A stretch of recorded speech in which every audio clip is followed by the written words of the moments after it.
This is Misumai Yushin. He's a total loner who doesn't have a single friend in class, spending his time on mobile games and working out. He's an introvert through and through, feeling like he has absolutely nothing in common with his classmates. While everyone else makes plans for karaoke, Yushin realizes he forgot his pencil case and heads back to the classroom. On the way, he overhears a group of girls talking at the lockers. Nanami Barato, the most popular girl in class, lost a card game and now has to face a punishment. Her friends decide she has to confess to the quietest guy in class. Yushin realizes with a shock that they're talking about him. Nanami isn't exactly thrilled about playing with someone's feelings, but her friends keep egging her on, teasing her about being single.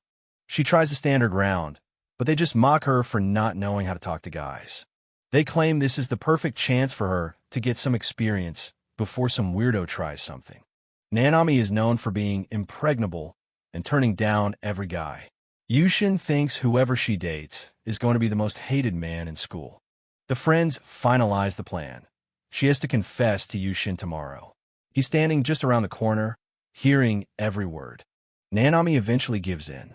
Her friends are already imagining it like some classic shoujo manga scene. Later that night, Yushin is back home.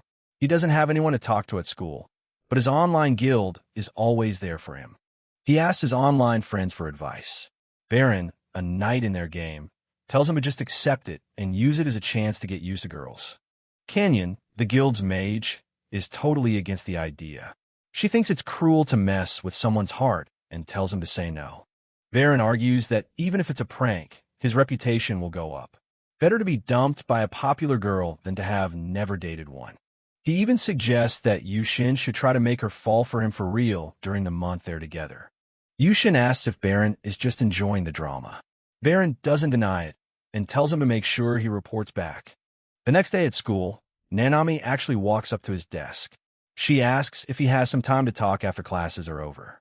Yushin looks at her, thinking about her gal style and how she's surprisingly kind to everyone.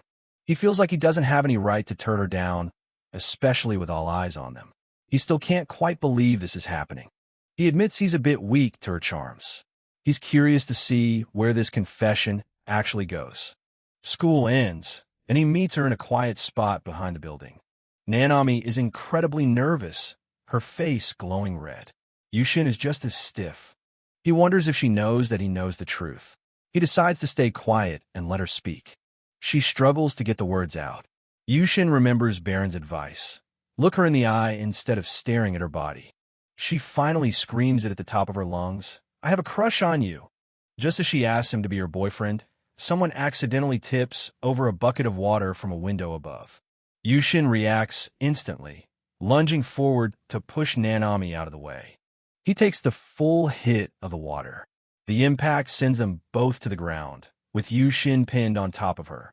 He blacks out and wakes up a while later in the school infirmary, feeling a bit dazed. He slowly recalls the chaos, seeing the bucket falling and rushing to save her.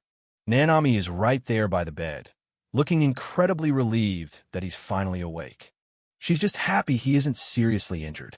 Yushin asks if she's okay, and she thanks him for saving her. As he sits up, the blanket drops, revealing his bare chest. Nanami turns bright red, getting a good look at his surprisingly athletic build. She didn't expect a guy who looked so skinny to be that well-defined. Yushin is just as flustered. The school nurse walks in and catches them both blushing like crazy. She hands Yushin a clean uniform to change into. Sensei mentions that Nanami hasn't left his side since he was brought in. Yushin gets dressed and heads out with Nanami. He thanks her again for looking after him while he was out. He realizes he still hasn't given her an answer to the confession that got interrupted by the water bucket. He takes a breath and looks her straight in the eyes, following Baron's advice. He tells her he'd be happy to date her. Nanami is completely stunned, barely able to believe he said yes. She's on the verge of tears. She's so overwhelmed with joy, she feels like she might pass out. Yushin is left wondering why her reaction is so intense. Nanami is still blushing, her heart racing as she confirms they're a couple now. Yushin is just as red, admitting he's not used to calling girls by their first names. Yushin reaches out, taking a leap of faith. He tells her it's okay, and asks if they can start using each other's first names. Nanami's face lights up with a radiant smile as she shakes his hand. She formally introduces herself, and for a second, Yushin is mesmerized. As they seal the deal with a handshake, Yushin can't shake the thought of the punishment game. He knows this is just a dare for her, and he tells himself not to get too carried away. Suddenly, the school nurse, a sharp woman in a lab coat, interrupts the romantic moment. She's all smiles as she congratulates the young couple. But then she drops a bombshell of sex education advice, telling them to keep it high school appropriate and use protection. Both of them lose it, screaming at her in embarrassment. They finally leave the infirmary and start walking home together. It's painfully quiet, and Yushin thinks about how they're only dating for a month, so the nurse's warning was way over the top. The silence is deafening. Nanami tries to break it by talking about the weather, while Yushin kicks himself for not asking his online buddy Baron for tips on how to handle this. Nanami stops and suggests they exchange contact information. She's blushing again, holding her phone close. Yushin admits he doesn't really use messaging apps except to follow official game accounts. Nanami finds it hilarious and can't help but giggle as he pulls out his phone. The swap is successful. Nanami is overjoyed, realizes she's actually the very first contact of his phone. Yushin is still confused, wondering why she's so happy about a fake relationship. They reach the station and realize they're taking different trains. Nanami waves a bright goodbye, leaving Yushin standing there, wondering if that sad look he saw on her face was just his imagination. On the train ride home, Yushin keeps thinking about that fleeting moment of sadness. He wonders if she's feeling guilty because the whole thing started as a dare. Once he's back in his room, he dives straight back into his online world, meeting up with his guild mates in a virtual tavern. Baron, the knight with the glasses, is impressed.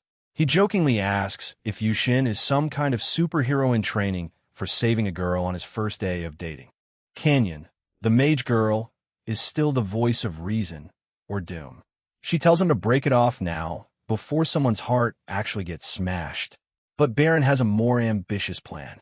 Baron sets a high-stakes goal for the week. Yushin needs to hold hands with Nanami by Friday. Canyon is absolutely appalled by the suggestion. Yushin is still processing the mission when his phone chirps. It's a message from Nanami, and his heart skips a beat. He stares at the screen, his face heating up. She wants to walk to school together tomorrow morning. He spends forever crafting a reply, trying to sound cool, but ending up with something incredibly stiff. He tells her he'd be happy to walk with her at 7:30. After he hits send, he stares at the receipt, his nerves on edge. Baron and Canyon continue their bickering in his head. Baron tells him to prioritize her above everything else, including his games. Yushin takes the advice to heart. He tells his guild he's heading out early to prepare for the big day and logs off. Lying in bed, he looks at his phone one last time. The reality of having a girlfriend is finally starting to sink in. Meanwhile, Nanami is back at her place, absolutely losing it.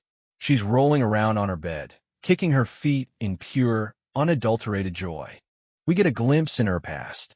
Despite being the most popular girl in school, she's actually never confessed to anyone in her life. Boys are always trying to hit on her, like this one classmate who thinks he has a shot just because they've known each other for a while. She shuts him down without a second thought. That's when she first noticed Yushin in the hallway, the one guy who never even looked her way. Her friends thought her phobia of guys was becoming a problem, so they came up with the dare. She had to confess to the one guy who seemed the most harmless. But when she actually did it, she was surprised. Yushin was the first boy who looked her straight in the eyes instead of staring at her body like everyone else. Then there was that moment with the water. He didn't even hesitate to throw himself over her to protect her. Even soaked and shivering, his first thought was to ask if she was okay. It was a level of kindness she wasn't expecting. She had rushed to get help, her heart pounding for a completely different reason. Waiting outside the infirmary, she couldn't stop thinking about how surprisingly fit he was. The image of his athletic build was burned into her mind. When he finally woke up, she was so nervous she could barely speak. She had to ask one more time for his answer. And then he said yes. He actually said yes. Nanami was flooded with a mix of pure happiness and a nagging sense of guilt. On the walk home, she was so overwhelmed she couldn't find the words to say. She felt like she was doing something cruel by starting this as a dare. But even that brief moment of exchanging contact info made her feel like she was floating. She made it home in a complete daze. Back in her room, her phone is buzzing with messages from her friends, but she's only focused on the simple greeting Yushin sent. She looks at his game avatar and wonders if he likes girls who look like that. She starts thinking about changing her hairstyle to catch his eye. She reads his message about walking to school over and over, moved by his simple words. She started to realize these feelings are becoming very, very real. The next morning, Yushin is at the station way before their meeting time. He showed up an hour early just to make sure she wouldn't have to wait for even a second. Yushin is early to the station, waiting by a pillar and checking his phone. The clock shows it's only 6:36, nearly an hour before their meeting time. He's surprised to see Nanami already walking towards him. Nanami spots him and runs over, looking slightly worried that she's the one who's late. Yushin quickly reassures her that he just arrived even earlier than expected. Nanami mentions she had something small to take care of first. Nanami greets him with a radiant, blushing smile. Yushin can't help but feel his heart race, even as he reminds himself that this relationship started as a punishment game dare. He tells himself not to get carried away. Nanami is genuinely happy that they both came early, as it means they get more time together. Yushin admits he was really nervous since it's the first time he's ever met a girl like this. Nanami giggles, finding his honesty endearing. Nanami turns around, showing off her hair, which is elegantly braided today. Yushin remembers Baron's advice about complimenting even small changes. He realizes her hairstyle looks familiar, like a character from one of his games. He tells her it looks really good on her, which sends Nanami into a fit of shy giggles. She admits she wanted to try this style specifically for him. Yushin is stunned by her sweetness and the fact she did it with him in mind. Nanami pulls out her phone and shows him an anime character with the same hairstyle, asking if that's the kind of style he likes. Yushin gets flustered and tries to play it cool, but Nanami can tell he's genuinely charmed. Nanami is beaming with joy, her eyes shining as she thanks him. Yushin is overwhelmed by how cute she is, especially on such a perfect day. He's proud of himself for actually being able to say those words to her. As they walk together, Nanami shyly suggests they hold hands. Yushin is internally screaming, realizing he's about to clear the hand-holding goal Baron set for him on the very first day. Other students notice them and start whispering. Yushin assumes they're pitying Nanami for having to date someone like him. He feels guilty, thinking she's just putting on a show for the punishment game. Nanami, however, looks genuinely content as their fingers interlock. Nanami stops him and points a finger, telling him to stop talking about himself that way. She wants their relationship to be on equal footing. Yushin is surprised by her firm stance, wondering if she really cares that much. Yushin looks at her, seeing her serious expression. He wonders what kind of face she'd make if he told her he knew about the punishment game. The thought makes him hesitate, but he eventually nods, agreeing to her terms. They enter the school together, and the atmosphere is thick with shock. Students can't believe the loner and the most popular girl are actually together. Yushin is embarrassed, while Nanami holds on to him even tighter. They reach the classroom, where Nanami's friends, Hatsumi and Ayumi, are waiting. They're the ones who came up with the dare, and they're both surprised and impressed that Nanami is actually going through with it so boldly. Nanami introduces Yushin to her friends, linking her arm with his. The other students are in an absolute uproar. Hatsumi and Ayumi tease them, and Yushin is overwhelmed by the attention. Nanami's friends start shooing the curious crowd away. Nanami defends Yushin, asking if there's an issue with her confessing to him. Her friends, Odo Fuke Hatsumi and Kamo Nayumi, formally introduce themselves. Yushin is flustered and apologizes for using their first names. Hatsumi and Ayumi find him hilarious and tell him not to worry. Nanami is blushing, and her friends can tell she's actually serious. They prompt her to tell Yushin whatever she was planning to say. Nanami asks him if he has any plans for lunch. Yushin is caught off guard. He was planning to just head to the cafeteria, but Nanami has a better idea. She's blushing intensely as she asks if he'd like to eat together. Nanami presents a large, wrapped bento box. She admits she made enough for 2 people. Yushin is stunned by the gesture, realizing she really is putting a lot of effort into this, dare or not. He happily accepts. They sit together on a bench, and Yushin is amazed by the beautiful spread inside the bento. He wonders if this is why she woke up so early. Nanami is thrilled by his reaction, her face lighting up as he thanks her. As they eat, other students watch them like they're a spectacle. Yushin feels the pressure, but Nanami seems completely focused on him. He realizes he's becoming more and more conscious of her as a girl, not just a classmate. Yushin praises her cooking, which makes Nanami incredibly happy. She admits she secretly made a little more than usual today. Yushin can practically feel the waves of jealousy from the other guys watching them. Yushin's stomach growls, and Nanami immediately gets worried, thinking she didn't pack enough. She offers him some of her carriage, and Yushin is momentarily mesmerized by her slim, delicate fingers. Nanami holds out a piece of chicken with her chopsticks, offering to feed him. Yushin is paralyzed with embarrassment, his face turning bright red. He knows there's no way he can refuse, even as the kill intent from the onlookers intensifies. Yushin takes the bite, and it's delicious. He's so flustered he can barely think. Nanami, meanwhile, is in her own world, blushing and wondering if they should go on a real date after school. Nanami suggests they go buy him another bento box after school, since he's still hungry. Yushin is overwhelmed by her concern. He realizes this really is turning into a proper after-school date. They end up at a mall, and the contrast between the popular girl and the loner boy is still drawing eyes. Yushin is anxious about the attention, but Nanami seems completely at ease as long as she's with him. Nanami notices Yushin looks a bit down and asks if he's okay. Yushin tries to hide his nervousness, and Nanami shyly wonders if he's upset about having to hold hands with someone like her. Yushin quickly denies it, assuring her he's happy. Nanami's face breaks into a relieved smile. They look at some items together, and Nanami wonders if they really look like a newlywed couple. The thought alone makes Yushin's heart skip a beat.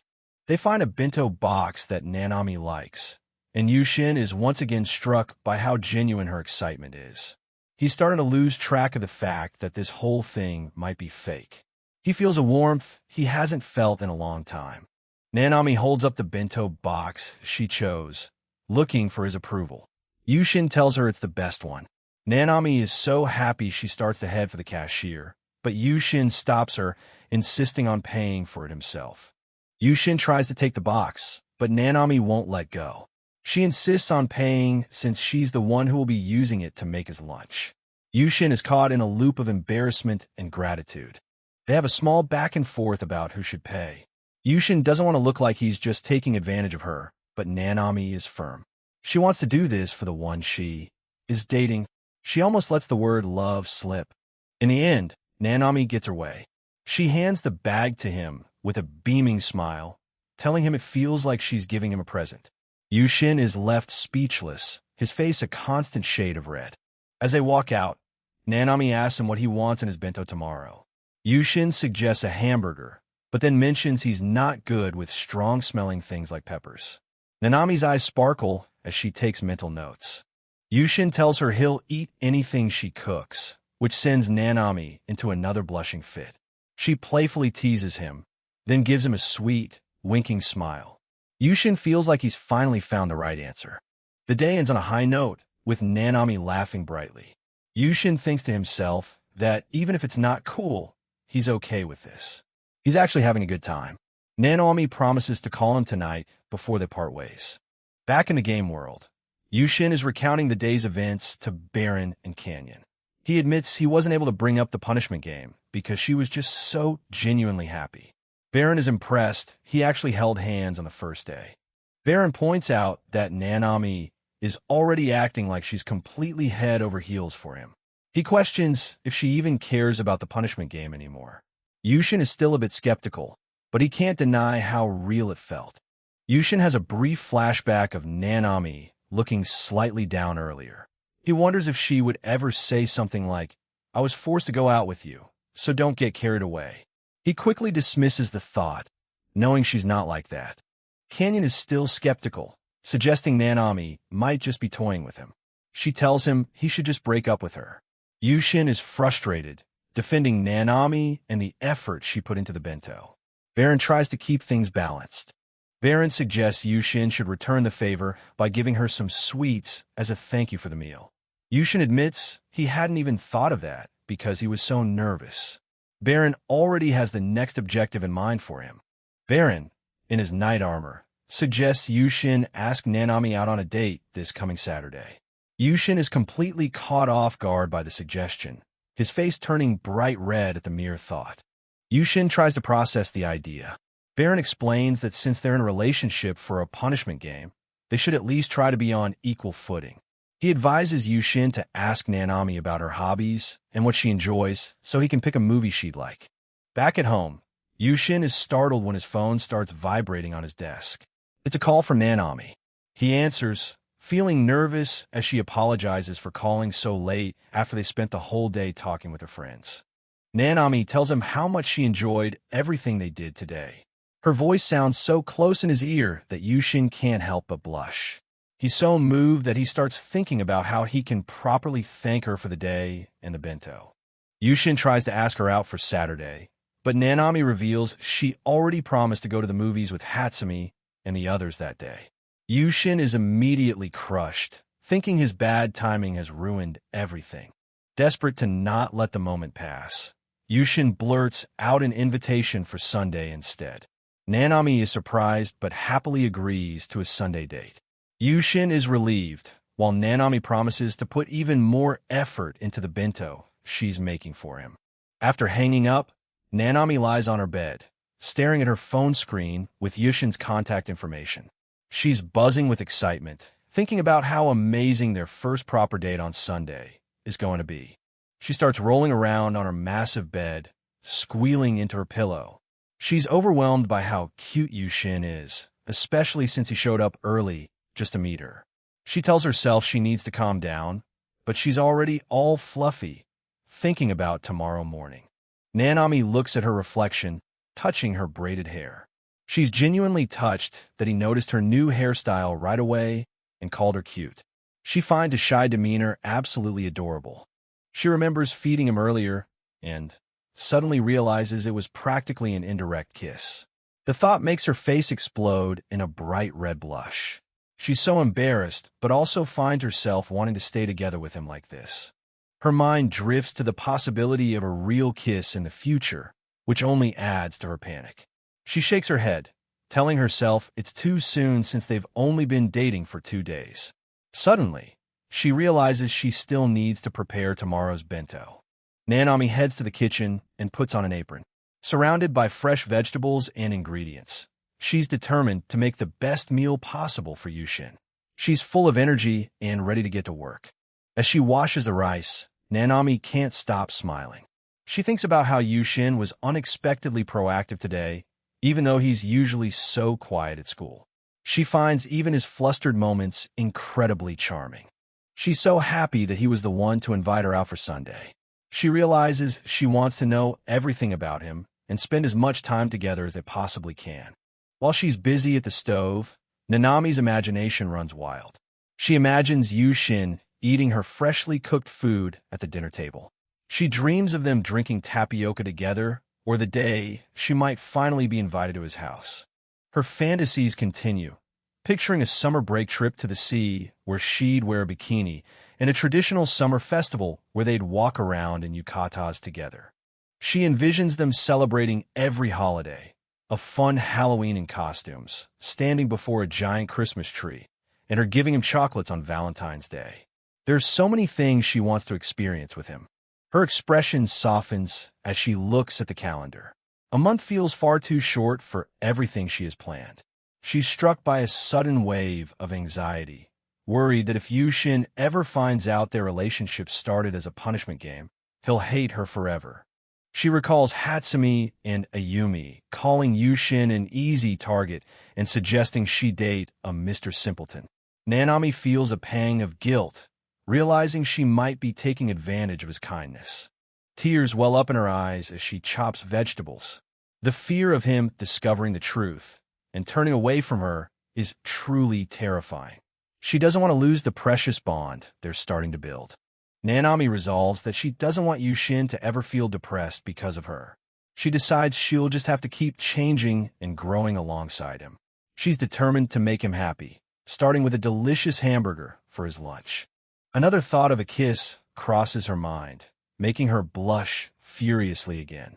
She tells herself that a kiss is still a no-go and far too embarrassing for now, but she'll make sure to be ready for whenever that time finally comes. Fired up, Nanami pumps her fists in determination. She'll put all her effort into making him fall deeply in love with her. She hopes that if he truly loves her, he'll find a way to forgive her when the truth about the punishment game eventually comes out. She's putting her heart and soul into preparing tomorrow's bento, mixing ingredients with renewed vigor. Her mother peeks into the kitchen, telling her to tone it down since it's getting late, leaving a flustered Nanami to apologize for her late-night cooking spree. Flash back to the morning of their school meetup. Yushin arrives at the station a full 30 minutes early, his heart pounding with a mix of nerves and excitement. Nanami surprises him by popping up right behind him. She's changed her look again, rocking a cute side ponytail that she specifically chose for today. She laughs when he mentions he's early, admitting that she was so excited to see him that she couldn't wait either. The two of them realize they're both equally eager for this. Yushin compliments her new hairstyle, which sends a wave of red across Nanami's face. Emboldened, she offers him her hand to hold and mentions she's already prepared a bento for him. They walk toward the school hand in hand, both of them a bit flustered by the intimacy. For Yushin, this still feels like a dream he hasn't woken up from yet. At school, the atmosphere is loud and energetic. In the gym, Kamui-senpai is practicing basketball, surrounded by a crowd of cheering girls who treat him like a celebrity. The stark contrast between the popular athletes and someone like Yushin is palpable. He watches the scene for a moment before heading off to find Nanami. He meets up with her at the lockers and apologizes for calling her out of the blue the night before. He was worried he was being too forward or bothering her. Nanami quickly sets him straight, her face lighting up as she tells him his call actually made her incredibly happy. It turns out his nerves were for nothing. She admits that she's still not entirely used to boys, and they can still be a bit scary, which catches Yushin off guard. He'd assumed a girl like her would have plenty of experience. Yushin starts overthinking, wondering how he should react to her confession. He's trying to be supportive without making things awkward between them. He mentions he thought someone as cute as her would be used to attention from guys. Nanami blushes furiously, her eyes wide as she processes his casual compliment. Yushin worries if she's had some bad experiences with guys in the past that made her so guarded.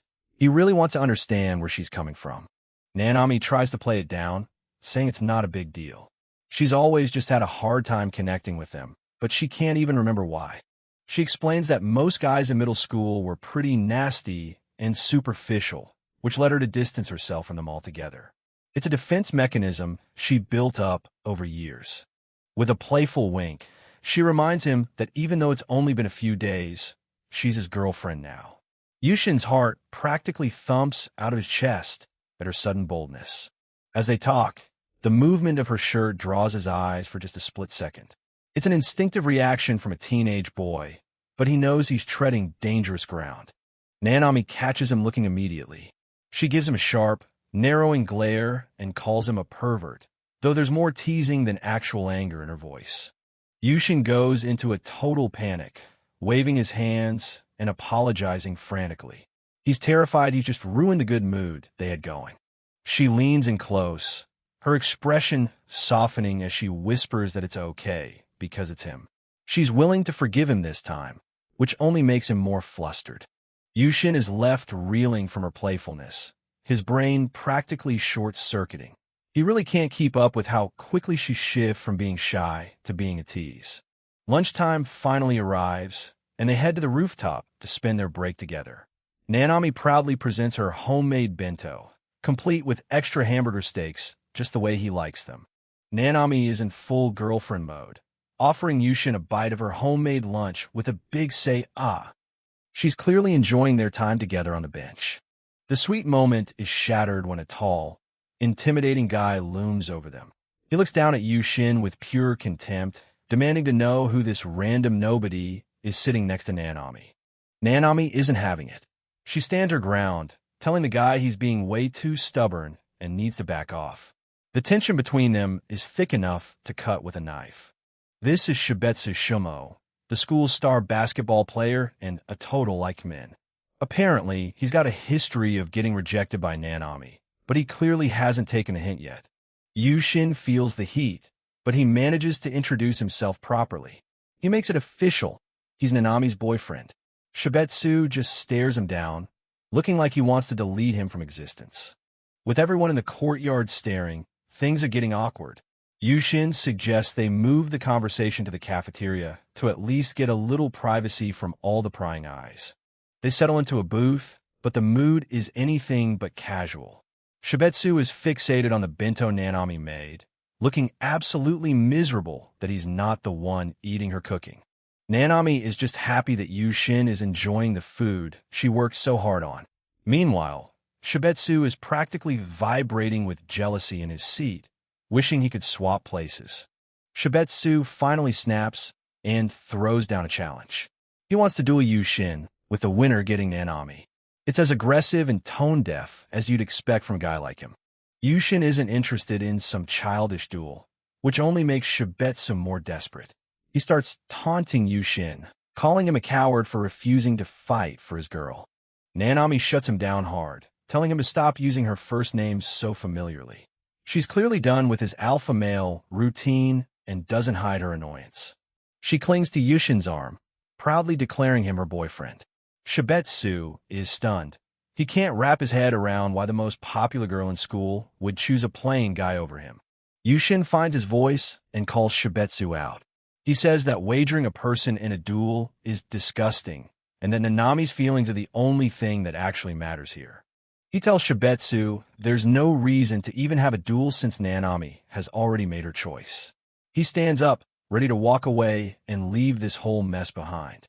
Shibetsu is desperate now, shouting about how much better looking he is. But as they walk away, Nanami doesn't even look back, leaving him standing there like a fool. Nanami delivers the final blow, telling him he's pathetic for staring at her chest while trying to propose. She's seen right through his shallow behavior and isn't holding back. She insists that a real man like Yushin would never be so disrespectful. Yushin just sweats quietly, feeling a bit guilty because he totally did peek earlier, even if she forgave him for it. Nanami pokes her tongue out at the rejected athlete, clearly enjoying her victory. Yushin thanks her for standing up for him, though he's still a bit dazed by the whole confrontation. Shibetsu keeps pestering them, but Yushin warns him that he's only making Nanami hate him more. The guy is being incredibly persistent, but he's just digging his own grave at this point. In a hilarious turn of events, Shibetsu drops all his pride and starts begging. He's literally crying, asking Yushin to just fight him because his logic is too hard to handle. Yushin realizes this guy isn't going to go away until he gets his duel. He sighs and asks what kind of match he wants. Shibetsu immediately suggests a 3-point basketball contest. Yushin admits he knows absolutely nothing about basketball, but he agrees to the challenge. Shibetsu is already envisioning a crushing victory, confident he'll win Nanami back. Nanami is worried, knowing Yushin is a complete beginner. But Yushin tells her it's fine and that he'll find a way to make it work somehow. He's got a quiet determination about him. The look of concern on Nanami's face melts away when she sees how serious he is. She tells him she believes in him, giving him all the motivation he needs to go through with this. Yushin manages to negotiate a handicap since he's a total rookie. Shibetsu is so overconfident that he's willing to agree to almost anything to get the game started. Word of the duel spreads like wildfire, and soon half the school is crammed into the gym. Yushin has borrowed a jersey from his buddy Kamui Senpai, and he's feeling the pressure of the crowd. Shibetsu is in his element, soaking up the attention. Yushin, on the other hand, is just trying to stay calm while Nanami's friends watch the spectacle with a mix of amusement and skepticism. Nanami pouts as she notices other girls starting to check out Yushin in his sports gear. It seems her gloomy boyfriend might have a hidden side that's actually quite popular. The friends can't help but laugh at the absurdity of the whole situation. They're watching from the sidelines as Yushin prepares to take on the school's star athlete in a sport he's never played. To his credit, Shibetsu actually takes a moment to show Yushin the proper shooting form. He's a professional at heart, even if he's being a total idiot about the stakes of the match. The rules are set. Yushin only needs to score once to win, while Shibetsu has to hit 8 three-pointers. It sounds like a massive advantage, but for a beginner, even one shot is a tall order. There's one more rule that Shibetsu somehow agreed to. Nanami gets to decide the winner regardless of the final score. Her friends realize the match was over before it even began. The friends can't believe how much of a big idiot Shibetsu is for agreeing to those terms. They're already calling it for Yushin while the guys on the court get ready to start. The match begins, and the gym goes silent as Yushin steps up to the line. He looks small compared to the hoop, but he's got the support of the most important girl in the room. Yushin takes a deep breath, wanting to look cool for Nanami just this once. He puts everything he's got into the throw, watching as the ball arcs through the air. The ball goes straight through the net with a perfect swish. The entire gym erupts in cheers. Yushin actually managed to score on his very first attempt. Nanami is ecstatic, jumping up and down as she screams, "Love you," at the top of her lungs. Her public confession is even more shocking than the basket Yushin just made. Yushin is frozen in place, his face turning bright red as her words sink in. The scoreboard shows his single point, which technically fulfills the handicap for his win.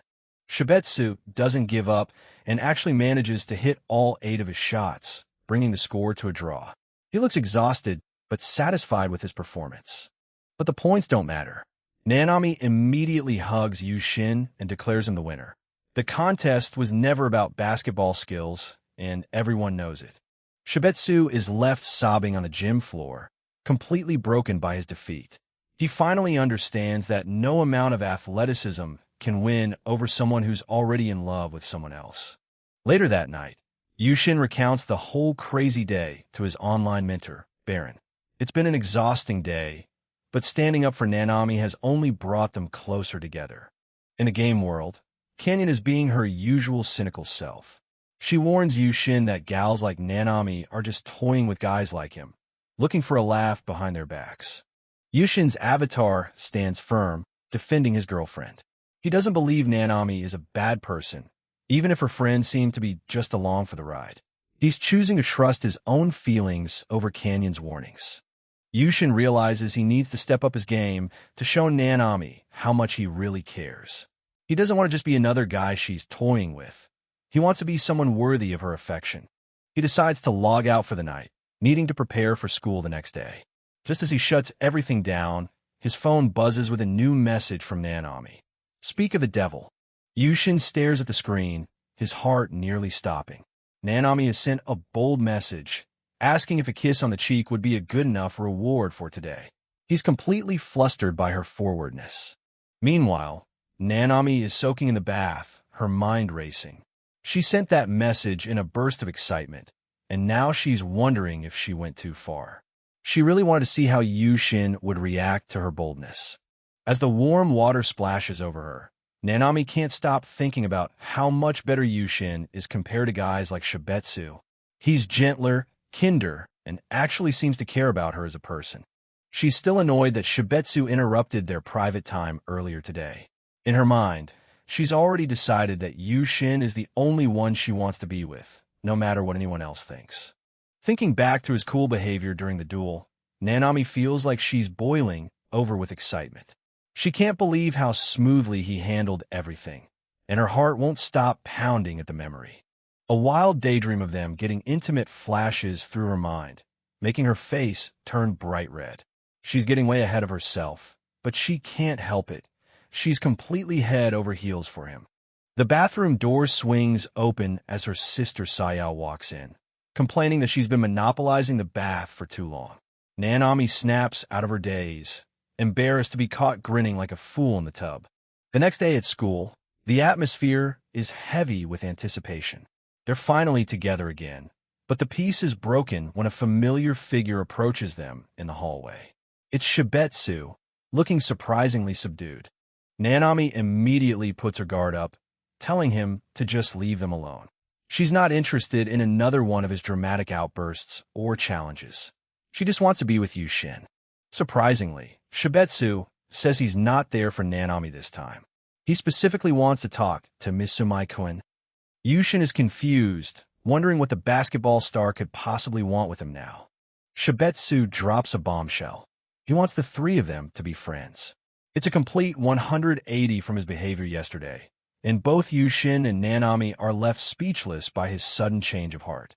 He explains that after seeing Yushin's performance yesterday, he's gained a lot of respect for him.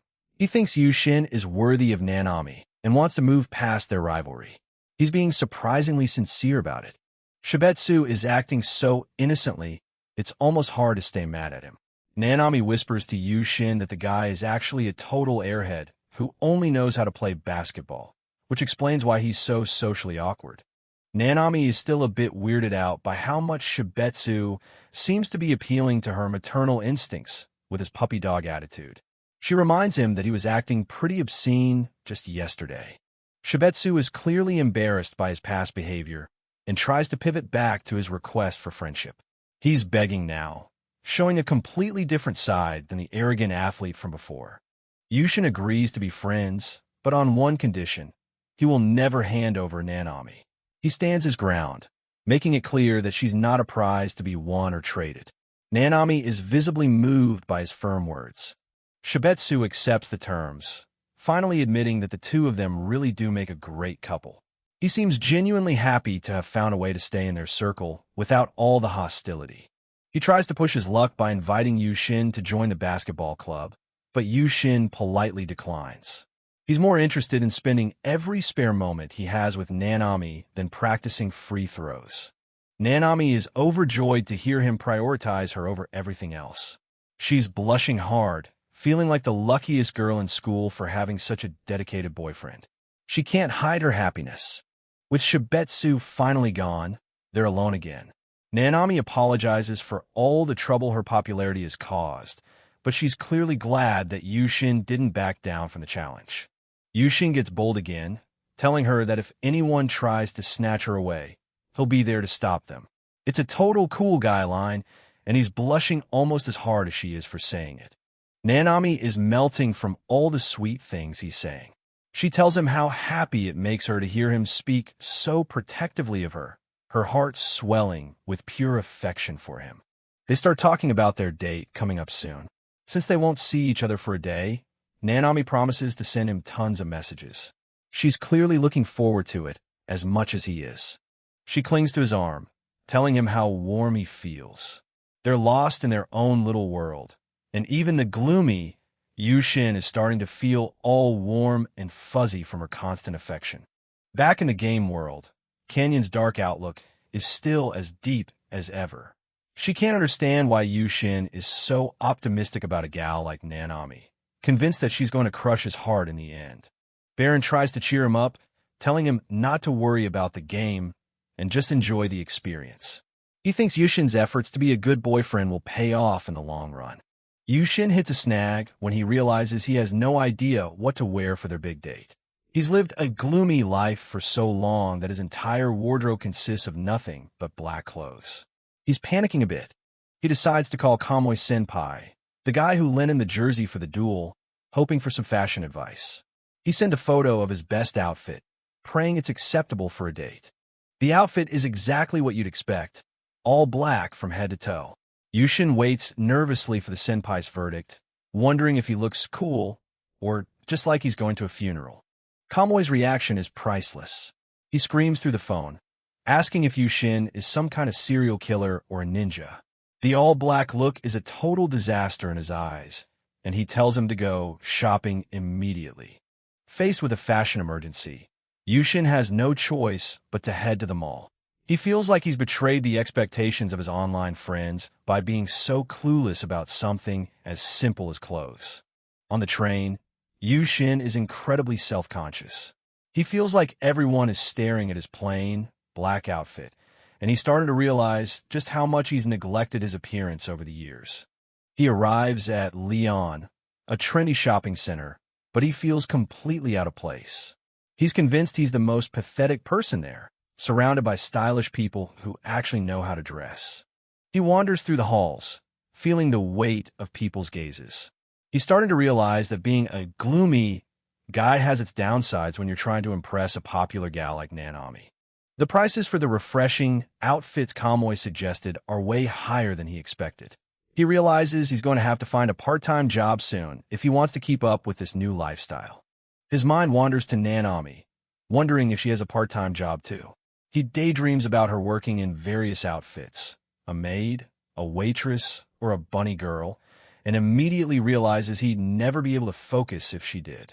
He finally picks out something that isn't all black and sends a photo to Kamui for approval. It's a huge step out of his comfort zone, but he's willing to do anything to look good for tomorrow. Meanwhile, Nanami is at home, trying on different outfits for their zoo date. She's determined to look her best for her cool boyfriend, unaware of the fashion crisis he's currently suffering through. Both of them are ready for their big day.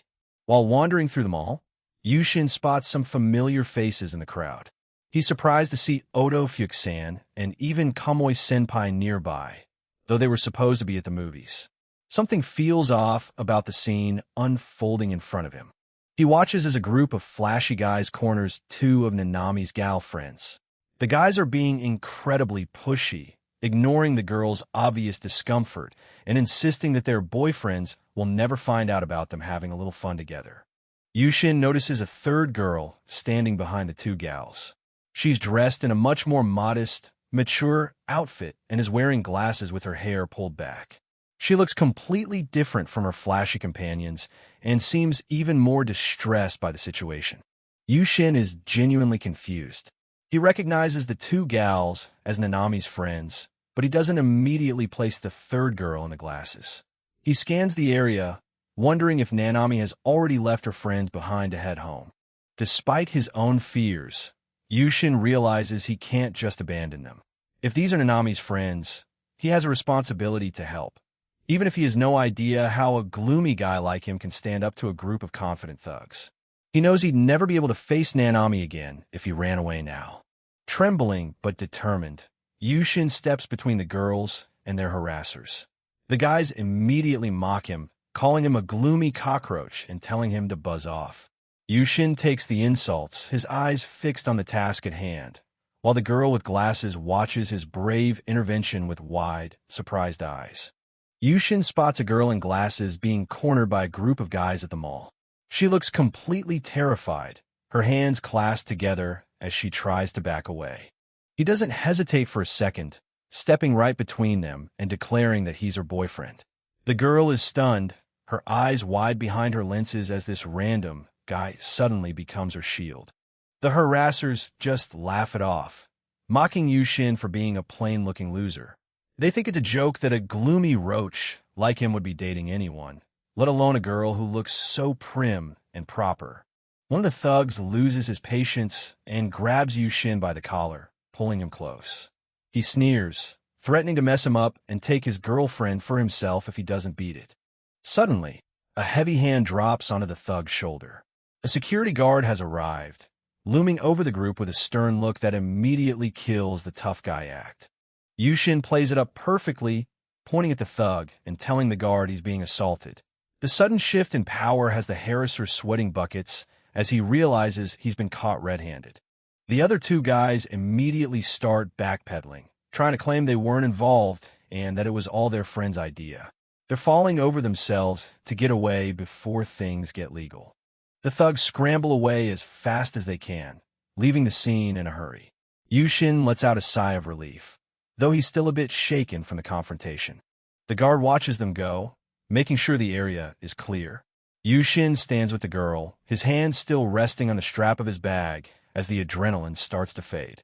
Two other girls run over to thank Yushin for his help. They're clearly relieved their friend is safe, and they can't believe he was brave enough to stand up to those guys all by himself. One of the friends, a girl with long dark hair, mentions that she usually doesn't worry because her boyfriend, who happens to be a famous martial artist, trained her, but this was still a close call. The black-haired girl gets all flustered when they mention her boyfriend is actually her stepbrother. Yushin is just caught in the middle of their chaotic girl talk, completely out of his element. Yushin stares at the girl in glasses, realizing there's something incredibly familiar about those eyes. It clicks in an instant. This honor student is actually Nanami in a heavy disguise. Nanami is absolutely thrilled that he recognized her even with the wig and glasses. She twirls her skirt, showing off her uncharacteristically modest outfit with a huge, genuine smile. She admits she was worried he'd be disappointed to see her dressed so plainly, but Yushin just laughs it off. He jokes that compared to her, he's the one who looks like a gloomy roach in his regular clothes. His self-deprecating humor actually works, and Nanami finds the comparison adorable. Her friends watch the two of them interact, clearly seeing the spark between them. The friends can't help but tease them, saying it must be the power of love that let him see through her disguise instantly. Nanami is blushing hard, barely able to hide her excitement. Yushin encourages the girls to get back to their shopping, wanting Nanami to enjoy her time with her friends. He waves them off, still trying to process the fact that his gal girlfriend has such a different side to her. He feels a bit embarrassed about his own basic outfit, especially standing next to her. He came to the mall to buy new clothes for their actual date, but now he's feeling even more self-conscious. Before they part ways, Nanami leans in and asks a killer question. Which version of her does he want to see on their date tomorrow? She leaves him blushing and speechless as she walks away with her friends. It's time for their quiet rendezvous. Yushin waits outside as Nanami arrives for their big date. Nanami shows up in her intelligent gal look, complete with glasses and a more conservative outfit. She asks if it looks good on her, and Yushin is struggling to find the words. He manages to get out a cute, which is exactly what she wanted to hear. Nanami is thrilled her good girl disguise is doing the trick. They head to the Leon Theater to catch a movie. Nanami mentions there are over 20 entries in this superhero series, and Yushin wonders if he can even keep up. She's already got it figured out. If he gets hooked, they can just stream all the previous movies together later. Nanami gets close, playfully asking if he actually prefers watching movies alone. Yushin quickly denies it, trying his best to stay composed. She realizes out loud that finishing 20 movies would take them over a month. To her, that sounds like a long time. Yushin takes her hand and promises they'll still be together by the time they finish. It's a bold move that catches her off guard. Nanami teases him for being so smooth, despite his claims of never having a girlfriend. She wonders if he's secretly a pro. He insists on paying for the whole date to thank her for all the home-cooked bentos. He's determined to step up and get his best shot today. The lights dim and the movie starts. As the screen glows, Yushin catches a glimpse of Nanami and thinks she's the most beautiful person he's ever seen. They settle in as the hero on screen makes a dramatic promise to return. It's the perfect atmosphere for a movie date. Yushin is completely distracted. He can't focus on the plot when he's sitting this close to her in the dark. Their hands accidentally touch on the armrest. Yushin freezes, his heart racing, while Nanami tries to hide her own embarrassment. After the credits roll, they walk out discussing the emotional ending. Nanami was on the verge of tears, while Yushin is just glad the hero survived. Nanami leans in with a smirk, asking if he was actually watching the movie or just staring at her the whole time. Yushin's internal panic hits a new high. It's getting late, and the theater is closing. Yushin mentions his parents are away, so he'll probably just order delivery for dinner. Nanami jumps at the chance and offers to come over to his place to cook for him. Yushin is stunned by the sudden turn of events. Cut to Yushin's kitchen, where they're making gyoza together. It's a surreal moment for him, seeing his crushed domestic in his own home. Nanami beams, saying that cooking together makes them feel like a married couple. Yushin tries to stay focused on the dumplings to hide his blushing face. He notices she's a natural at this. He compares his messy attempts to her perfect work, realizing just how skilled she is. They start frying them up, the sizzle filling the room. Sitting across from each other like this makes the house feel much more like a home. They sit down to eat, and the food is incredible.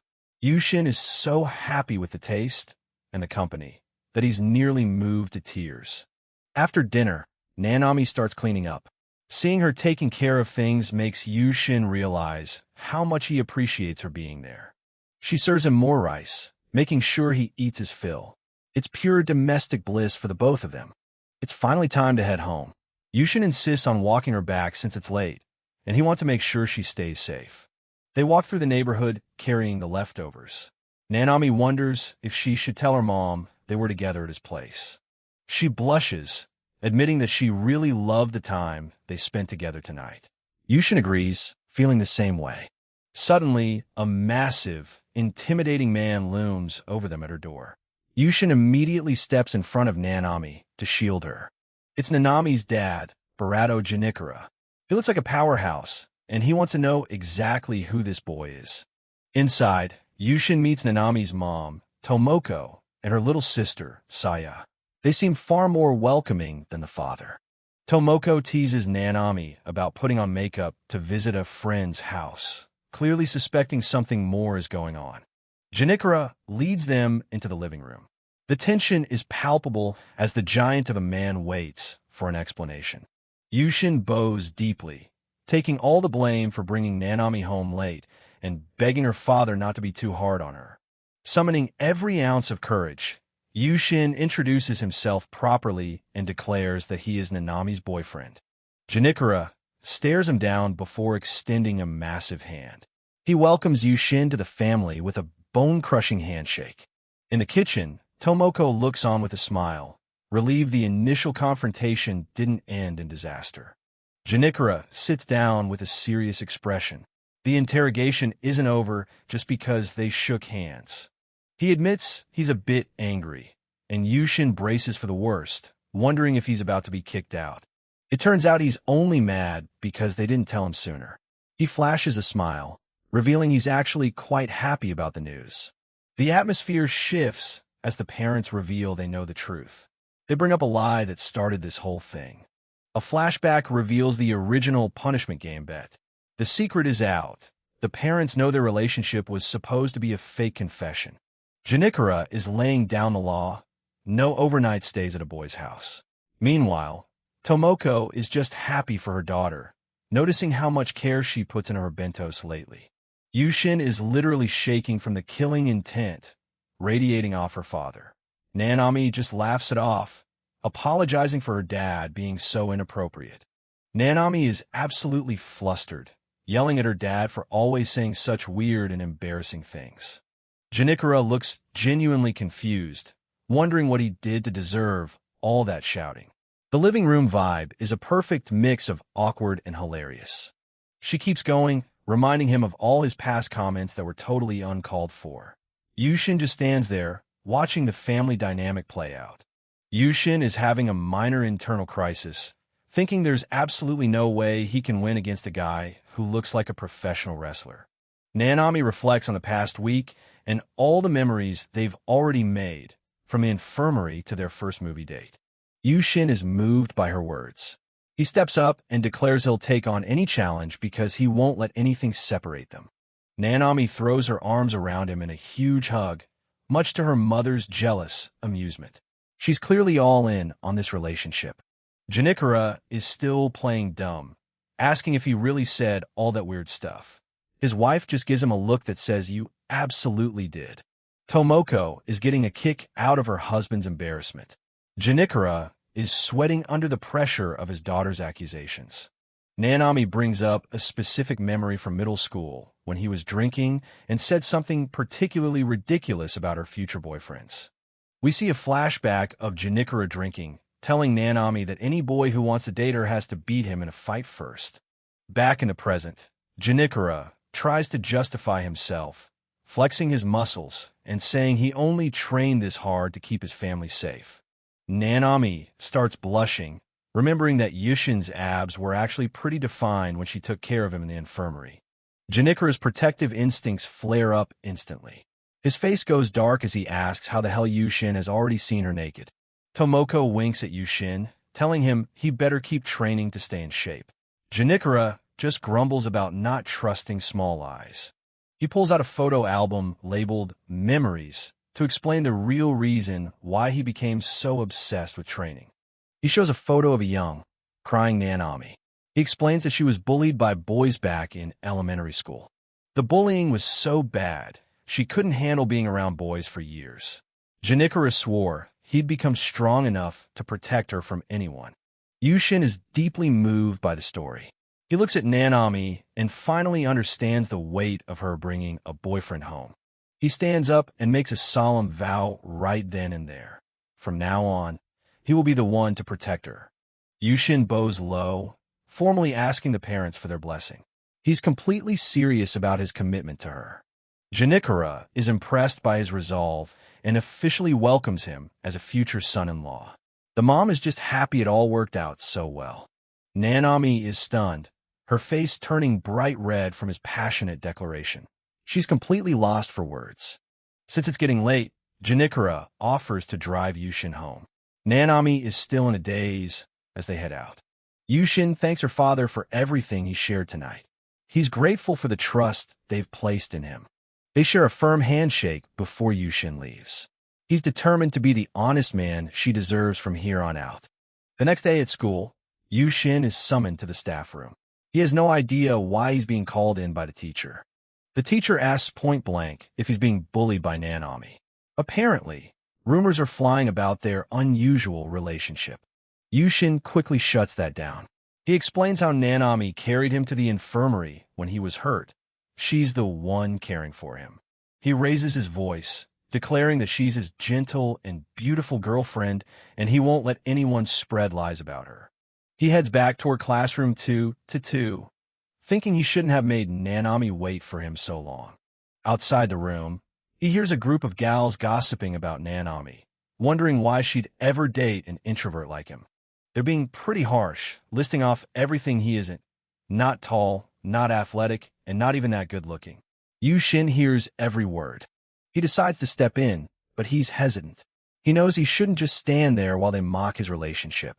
Inside, Nanami is calmly listening to her friends. One of them comments on how much prettier she's looked lately. Nanami winks and tells them straight up that Yushin is actually pretty jacked under his school clothes. She laughs and tells them that once you really see him, you wouldn't want any other man. Her friends are completely stunned.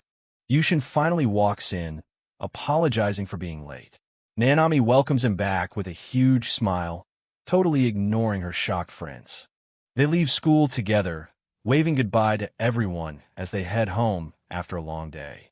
As they walk, Yushin asks why she was praising him so much.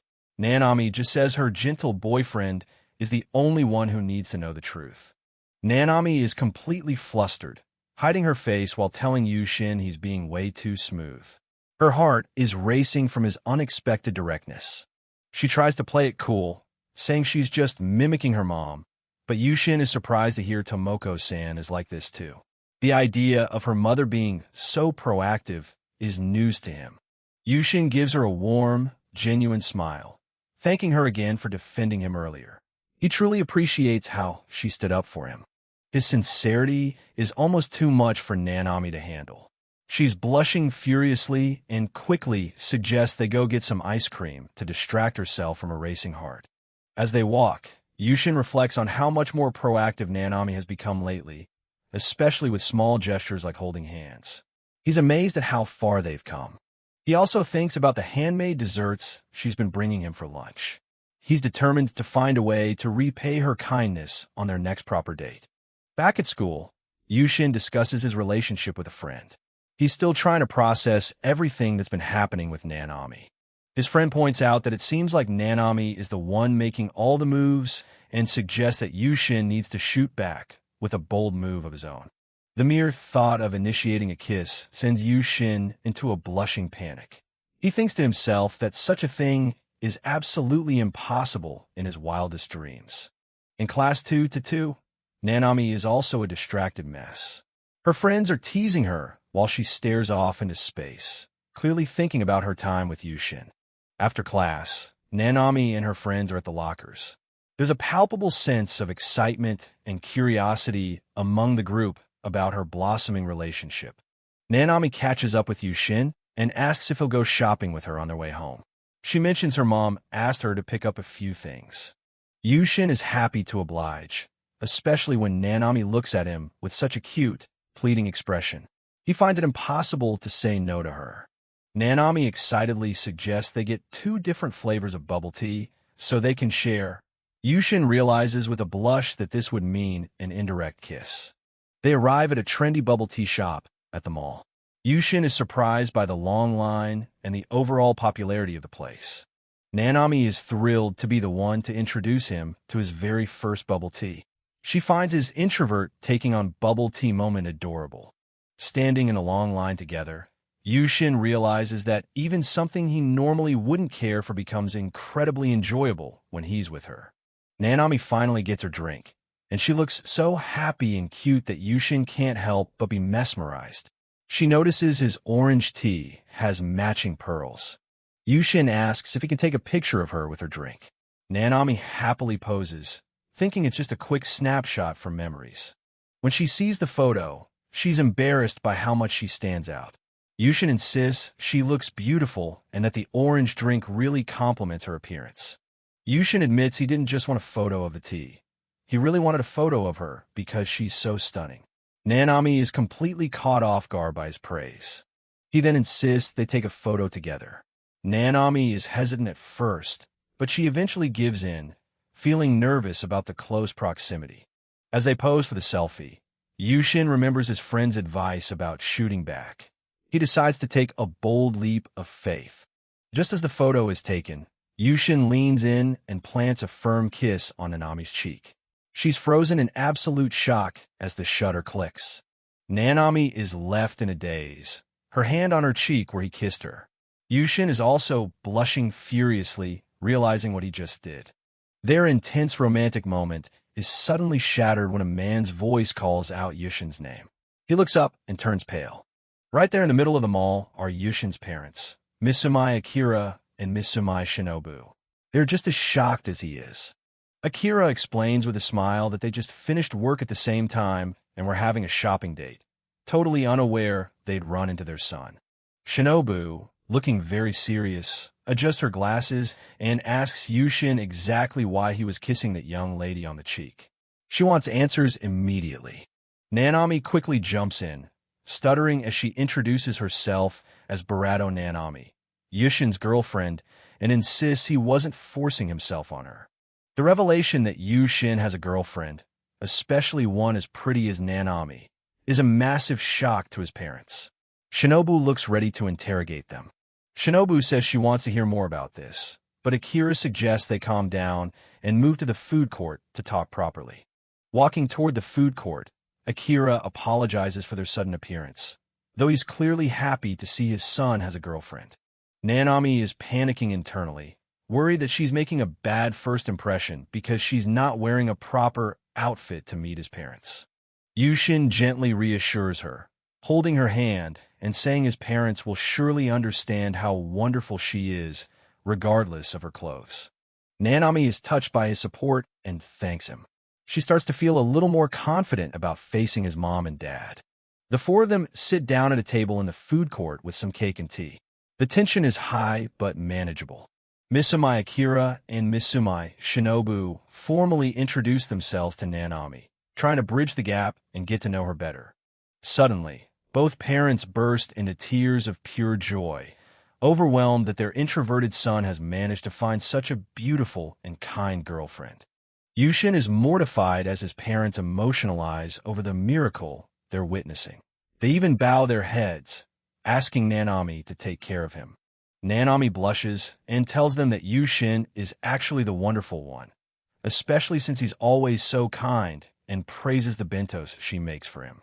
Shinobu gives Nanami an incredibly intense, analyzing stare. Yushin is terrified that she might be starting to suspect something about the origin of their relationship. Shinobu, adjusting her glasses with a sharp look, confronts Yushin about deceiving them. It seems they had been giving him money for lunch, but he had been using it for dates instead. Yushin passionately defends himself, declaring that he swore never to make Nanami sad and that he would never betray her. Nanami is moved by his heartfelt declaration.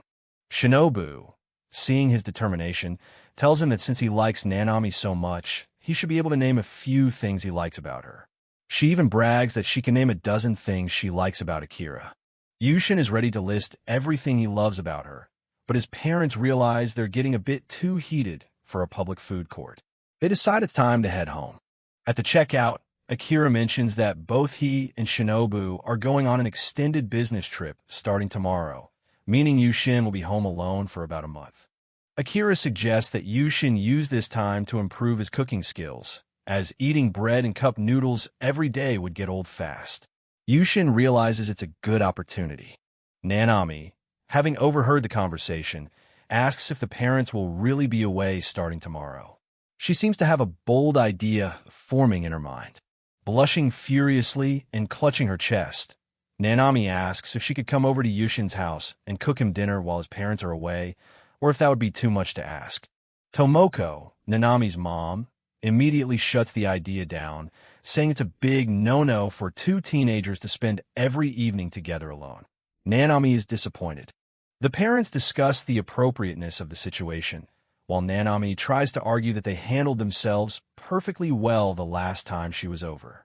Shinobu catches onto Nanami's mention of last time and asks for clarification, causing both teens to freeze in a momentary panic. Despite the awkwardness, Nanami is determined to convince her parents. She believes she can handle the situation and wants to show how much she cares for Yushin. Yushin is internally panicking, thinking there's no way he could keep himself in check if they spent every single evening together alone in his house. The parents continue their discussion, with Shinobu expressing concern about leaving Yushin alone while they're away for a whole month. They consider the possibility of a compromise. Nanami declares with absolute sincerity that she really wants to cook for him. Her honest feelings shine through, leaving everyone momentarily speechless. She even promises to learn more so she can be a better cook for both of them. Yushin is touched and agrees to let her help him improve his own skills. Yushin's mother pulls him into a tight, emotional hug, lamenting how much he's grown since getting a girlfriend. Yushin is incredibly embarrassed by the public display of affection. Nanami is absolutely beaming, her eyes sparkling with joy at the prospect of taking care of Yushin. She's completely in her own happy world. The parents reach a decision. Yushin can come over to Nanami's house for dinner while his parents are away, and in exchange, he'll help her with the cooking. As they discuss the details, Janikura refers to the two as fiancés in training for their life as newlyweds, which sends both Yushin and Nanami into another round of blushing. Janikura gives a stern but heartfelt speech about protecting Nanami, while Tomoko looks on with a smile. The teenagers are overwhelmed by the sudden talk of marriage and family. As the adults continue their conversation, Nanami grabs Yushin's arm and says they're going to her room while they wait. Yushin is stunned that her room is suddenly an option. Yushin is standing outside Nanami's room, staring at a nameplate she made in elementary school. Her mom thought it was too cute to throw away, but for Yushin, it's just the gateway to a whole new level of awkwardness. He finally steps inside, and the first thing he notices is that her room is way bigger than his. Plus, it smells incredible, like a mix of perfume and something sweet he can't quite place. Nanami invites him to sit on the bed, acting totally casual about it. Yushin, on the other hand, looks like he's about to have a heart attack just standing there. Before he can even get comfortable, she suddenly hops onto his lap for a lap pillow. His brain completely short-circuits as she looks up at him with those big eyes. She starts poking his legs, commenting on how firm his thighs are. Yushin is practically vibrating with tension, trying his best not to look down. Nanami tells him that from now on, he won't have to be alone anymore. He tries to play it cool, saying he's used to his solo gaming sessions, but her words definitely hit home. They start talking about the mobile games he plays, and Nanami is genuinely interested.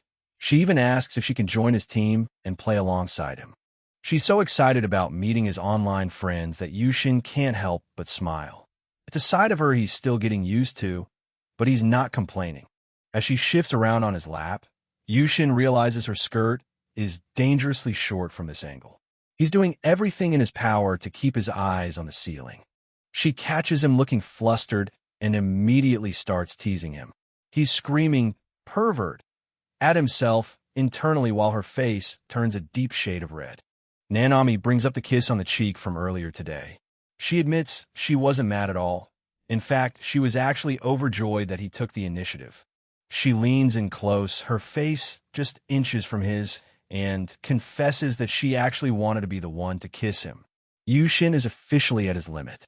They eventually head downstairs, only to be greeted by Nanami's mom, Tomoko, and her sister, Saya. The sudden shift back to reality is a bit of a shock for both of them. The family doesn't hold back, immediately teasing them about looking like a pair of fiancés.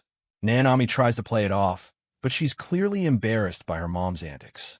Later that night, Yushin logs into his game and meets up with his friends, Baron and Canyon. He's looking for some advice on how to handle his real-life romance. Canyon, or Peach-san as he knows her, is shocked to hear how fast things are moving.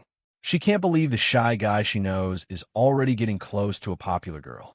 Baron-san shares some of his own wisdom, talking about how he had to drink with his father-in-law to get his approval. It sounds intense, but Yushin is taking notes. Yushin looks up to Baron as a role model and wants to be just as dependable. He realizes that building a good relationship with the parents is just as important.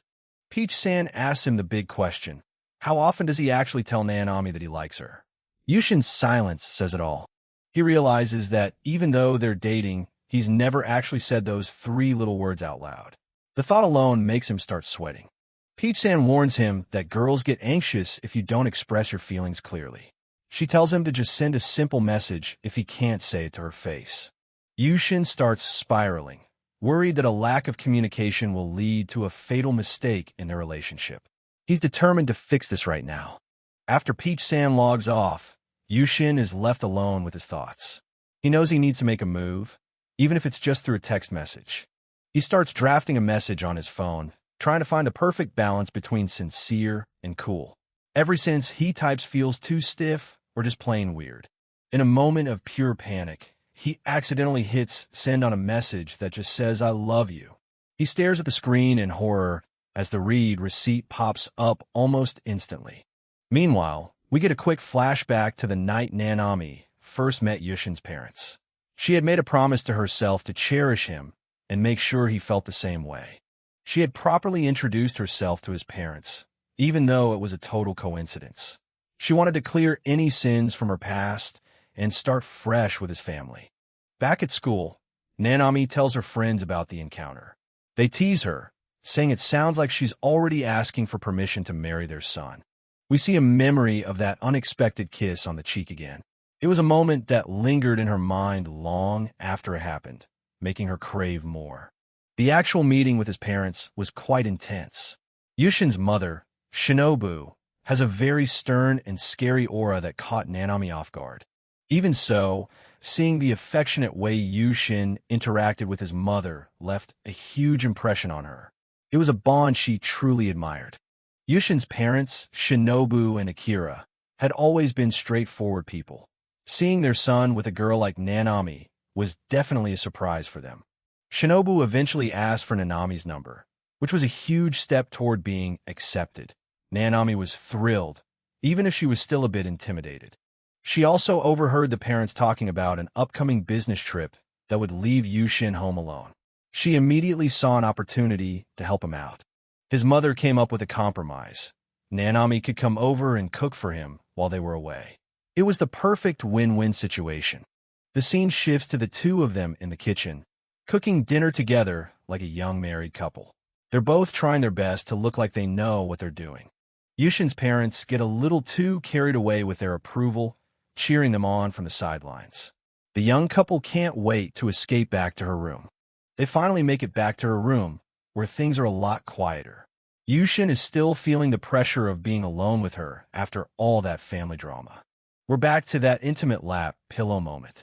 Nanami reassures him that no matter how lonely he feels, she'll always be right there by his side. Suddenly, a notification pings on her phone. She picks it up, expecting a normal message, but her heart skips a beat when she sees who it's from. There it is, plain as day on her screen. I love you. It's the message Yushin accidentally sent earlier, and it hits her like a freight train. She calls him immediately, her face turning beet red as she demands to know if he actually meant it. Yushin picks up on the other end, sounding like he's about to faint. Nanami is still on the phone, her face bright red as she processes what just happened. She admits she's never been in a relationship before, so she's been asking her own friends for advice too. She realizes that Yushin took the advice to be more expressive to heart. Even though a girl gave him the idea, she's just genuinely happy that he actually told her. Nanami gets a bit bold and asks him if he wants to say those words to her directly over the phone. She's teasing him, but her own heart is racing just as fast. Yushin finally musters up the courage, and she can hardly believe her ears. She gives him a moment to collect himself, her expression softening into something truly sweet. She finally says it back, a soft, sincere "I love you too" that makes both of them melt. It's a huge milestone for their relationship, and the relief on her face is obvious. The scene shifts to Nanami leading Yushin to her house. He's standing at the front door, looking a little intimidated by the sweet home sign and the prospect of meeting her family again. They step inside, and her mother, Tomoko, is right there to welcome them. She's all smiles, acting like it's been ages since she last saw Yushin, even though it hasn't been that long. Nanami mentions that her sister, Saya, isn't home yet because of her dance club. She looks proud of her little sister, though Yushin is just busy taking in the cozy atmosphere of her home. Nanami heads upstairs to change, leaving Yushin with her mother for a few minutes. When she comes back down, she's wearing something more comfortable, but she seems a bit tense. Yushin finds her pouting in her room and wonders what he did wrong. He asks if he can come in, feeling a bit out of place as she sits on the bed, looking away from him. He starts running through all the possible reasons why she might be mad. Did he mess up earlier? Was it something he said to her mom or about her sister? It turns out she was just a little jealous because he was being so friendly with her family. He realizes how cute she is when she's being possessive, and his own face starts to heat up. Yushin tries to lighten the mood by calling her Nanami-chan. The sudden use of her name with an honorific sends her into a blushing frenzy. Her irritation vanishes instantly, replaced by sheer embarrassment and joy. She agrees to head back downstairs to start cooking, her heart doing backflips the whole way. They get settled in the kitchen, and Nanami starts listing off a massive menu for the night.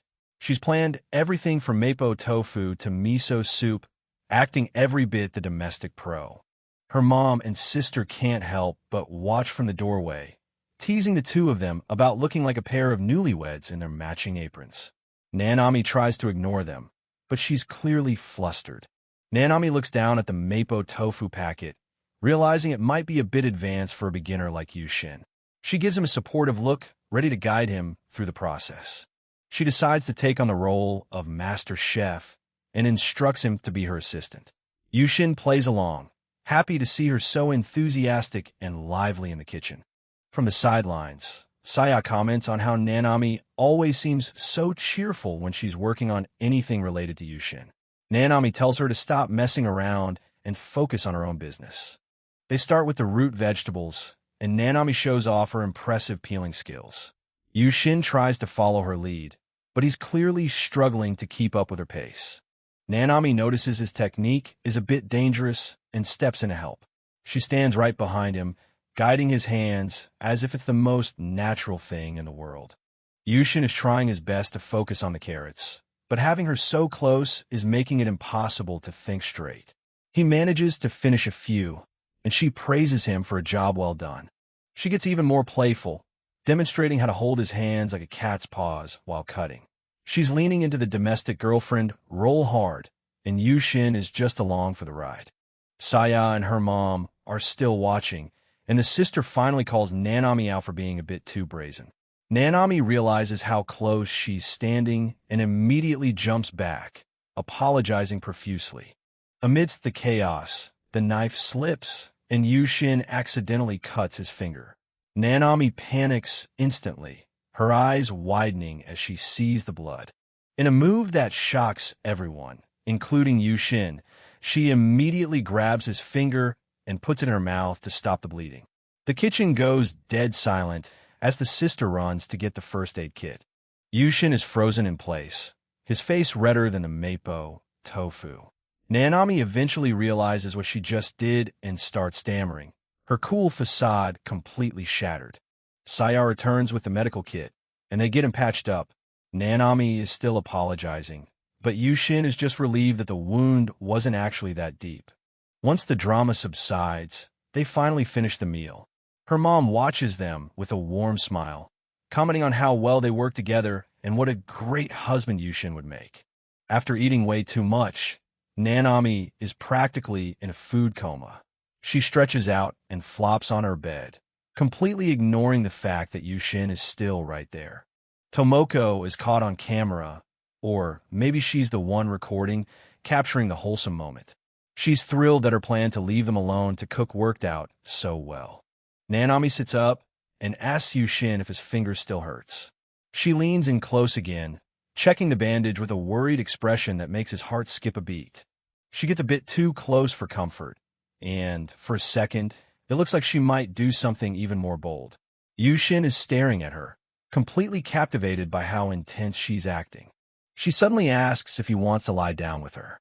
The suggestion catches him completely off guard, and he starts stammering, his mind racing with all sorts of scenarios. Just as the tension reaches a breaking point, a knock at the door ruins the moment. Nanami quickly pulls back, trying to look composed as she answers. It's Saya, coming in with a tray of tea and some fancy chocolates as an apology for her teasing earlier. The two of them look like they just got caught doing something they shouldn't have. Saya apologizes to her big brother Yushin for being so annoying. He tells her it's fine, though he's actually a bit relieved for the interruption. They start digging into the chocolates, and Yushin is impressed by how high-class they taste. He realizes he's really becoming part of the family dynamic here. Once Saya leaves again, the room goes quiet. Nanami looks at him, asking if he actually preferred being alone with her rather than having her sister around. She leans her head against his shoulder, her eyes closed in contentment. Yushin can feel her warmth, and he realizes how much he actually enjoys these quiet moments with her. Nanami suddenly changes the subject, asking him if he likes fish. He's a bit confused by the random question, wondering if she's already planning tomorrow's menu. She starts talking about how her mom used to make soy-glazed fish and how she wants to try making it for him next time. She's already looking forward to their next cooking session together. Back in her room, Nanami leans her head on her hand, looking at Yushin with a sweet, expectant gaze. She asks him if he thinks she'd make for a good wife one day. Yushin, caught off guard by the bold question, blushes and replies that she'd probably make for a good mother too. The suggestion sends Nanami into a complete meltdown of embarrassment. Nanami starts pouting and waving her arms around, whining that it's unfair for him to say things like that. Her face is a bright shade of pink as she tries to hide her joy behind her complaints. Once she calms down, she sits back on the bed and starts fiddling with her phone. Yushin watches her, curious about the sudden shift in her mood and wondering what she's looking at. She finally reveals why she's been acting so nervous, holding up 2 tickets for the aquarium.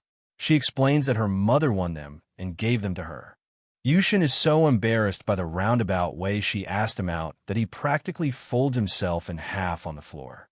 Nanami is just as flustered, apologizing for being so awkward about it. Taking a deep breath, she holds the tickets out properly and officially asks if he'd like to go on an aquarium date with her. Yushin looks up, his eyes bright, as he immediately agrees. They both feel a huge weight lift off their shoulders.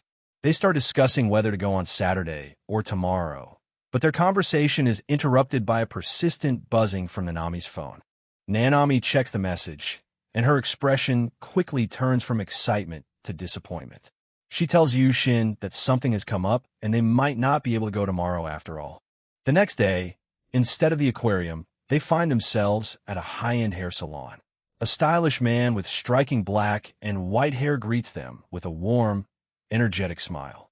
The stylist, Turu-san, immediately takes a liking to Yushin, pulling him into a very personal and unexpected hug. Yushin is completely frozen, unsure of how to react to such a touchy stranger. Nanami stands back, looking completely unfazed by the display. She's wearing a sharp shirt and tie, looking quite mature as she watches the two of them interact. Turu-san and Yushin are still in each other's personal space. Nanami casually mentions that Turu-san is married, so Yushin doesn't need to worry about any unwanted advances. She introduces Turu-san as the owner of the salon and someone she respects a lot. Turu-san laughs off the awkward introduction, apologizing for startling the young man. Turu-san gestures toward the barber chair, asking if they're ready to get started. The scene then flashes back to the previous night to explain how they ended up here. In the flashback, Nanami is sitting in her room, looking troubled by a message she received from her friend Hatsumi. She's clearly torn about something and doesn't know how to bring it up to Yushin. She eventually asks Yushin if he would be willing to escort her to the salon the next day. She explains that they need someone to model for a new style they're working on. She shows him a message chain, explaining that she feels indebted to Turu-san and wants to help out. Yushin looks at the screen, trying to process the idea of being a model. Yushin is hesitant, worried that someone like him would stand out in a negative way at a fancy salon. Nanami won't hear it, insisting that he shouldn't put himself down like that. She gets a little carried away with the idea, blushing as she imagines just how handsome Yushin will look once he's had a professional makeover. Back in the present, Nanami is cheering him on, her hands clasped together in excitement. Yushin, fueled by her enthusiasm, resolves to go through with it and do his absolute best. He finally settles into the barber chair, looking stiff and nervous as Turu-san prepares his tools. The atmosphere in the salon is lively, but Yushin is a ball of anxiety. Turu-san starts working his magic, commenting on how average Yushin seems and wondering how he managed to snag a girl like Nanami. Yushin can only offer a weak, embarrassed apology. They start talking about Nanami's past and how she used to be quite wary of boys. Turu-san mentions that her friends, Hatsumi and Ayumi, were surprised when she started dating someone. Yushin looks at his reflection, his expression turning serious. He admits that he knows he's not much to look at, but he still wants to be someone who can stand proudly by Nanami's side. Turu-san is touched by his sincerity, calling him cute for being so dedicated to her. He promises to make sure Yushin looks every bit the man Nanami chose. Nanami and her friends are watching from a distance, looking peaceful and happy. Turu-san's aura suddenly shifts as he gets serious, vowing to give Yushin the best haircut of his life. A montage shows the transformation in progress. Scissors snip and the hairdryer roars as Turu-san works with practiced precision, slowly revealing a new side of Yushin. The actual cutting is finished, and Turu-san starts gathering styling products from his cart. He tells Yushin that they still have a bit more work to do to achieve the perfect look. He pulls out some hair wax, his eyes gleaming with an intense, almost scary energy. Yushin watches him warily, wondering what the final touch is going to involve. Turu-san explains that since Yushin is quite lean, a shorter, more textured style will really suit him. Yushin looks in the mirror, barely recognizing the person staring back at him. He's genuinely amazed by the results, thanking Turu-san profusely. The stylist is just happy that his client is satisfied with the new look. Turu-san puts a supportive hand on Yushin's shoulder, telling him to be proud of himself. He reminds him that he's the one Nanami chose, so he should carry himself with confidence. Nanami's friends, Hatsumi and Ayumi, come over to inspect the work. They're both incredibly impressed, commenting on how fresh and handsome Yushin looks now. Nanami is standing nearby, her face buried in her hands. She can barely look at him without blushing, her eyes sparkling with pure adoration as she tells him how good he looks. She suddenly gets a little worried, realizing that if he looks this good, other girls might start hitting on him. Turu-san just laughs at her sudden possessiveness. Yushin bows politely, thanking everyone for their help and hard work. He feels like a completely different person than the one who walked in a few hours ago. As they prepare to leave, the group chats about how well everything turned out. Nanami is still reeling from the shock of seeing him so styled up.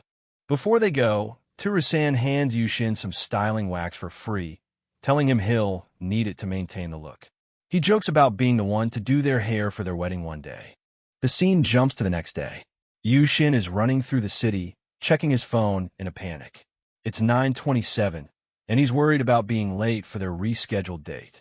He finally arrives at the meeting spot near a large fountain.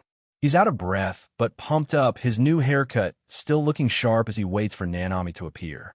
Suddenly, he hears a familiar voice. Nanami arrives, looking absolutely stunning in a fashionable outfit. She waves to him with a bright smile, apologizing for making him wait. Nanami arrives for their date looking absolutely stunning, and Yushin is immediately struck by how much effort she put into her appearance. He can't help but think her outfit is a bit daring, which only makes him more flustered. With a nervous but happy smile, Yushin suggests they get moving. He's determined to make this date a wonderful experience for both of them, feeling a surge of confidence from his new look. As they start walking, Nanami takes Yushin's arm, pulling him close. She's beaming with excitement. Her energetic attitude, a sharp contrast to Yushin's internal panic at the sudden physical contact. Yushin tries to keep his cool, telling her she looks incredibly pretty today. The compliment makes Nanami's heart skip a beat, though she tries to act natural as they continue their walk. He's still struggling with the close proximity, mentioning that her grip on his arm is a little tight. Nanami, however, seems completely unbothered, her eyes wide with anticipation for the day ahead. She looks up at him with an unusually assertive expression, asking if he's feeling okay. Yushin can only offer a weak smile, realizing that he's the one who's out of his depth. They arrive at the entrance of the aquarium, and Nanami's excitement only grows. She practically drags him toward the ticket counter, her energy infectious despite Yushin's lingering nerves. At the counter, the receptionist smiles warmly at the lovebirds. Nanami's ears turn bright red, her embarrassment betraying her confident exterior as she takes the pamphlets. Nanami tries to play it off, stuttering as she refers to Yushin as her boyfriend. It's only been 2 weeks since they started dating, and the reality of their relationship is still sinking in. Yushin watches her, thinking about how incredibly cute she is when she's flustered. He takes a pamphlet as well, his eyes scanning the different exhibits they can visit. The receptionist recommends the dolphin and penguin exhibits, pointing out that they're popular spots for couples. She also mentions the option to rent raincoats for the splash zones. Yushin looks at a map of the aquarium, a sudden sense of déjà vu washing over him. He wonders aloud if he's been here before, perhaps back in elementary school, though his memories are hazy. Nanami notices his distraction and asks if anything is wrong. He quickly reassures her, saying he was just wondering about something, and they prepare to finally enter the main part of the aquarium. They walk through the entrance together, Nanami's excitement reaching a fever pitch. She tells him she's glad he came, and Yushin feels a warm glow in his chest as he agrees. The inside of the aquarium is breathtaking, with massive tanks filled with colorful fish. Nanami's face lights up with wonder as she looks at the marine life, her eyes wide with joy. They move from one exhibit to another, fascinated by the different species. They stop at a tank with garden eels, laughing at how expressive and funny the little creatures look as they pop out of the sand. Nanami finds the garden eels particularly cute, and Yushin agrees, though he thinks she's much cuter. He captures the moment on his phone, snapping a picture of her as she makes a heart shape with her hands.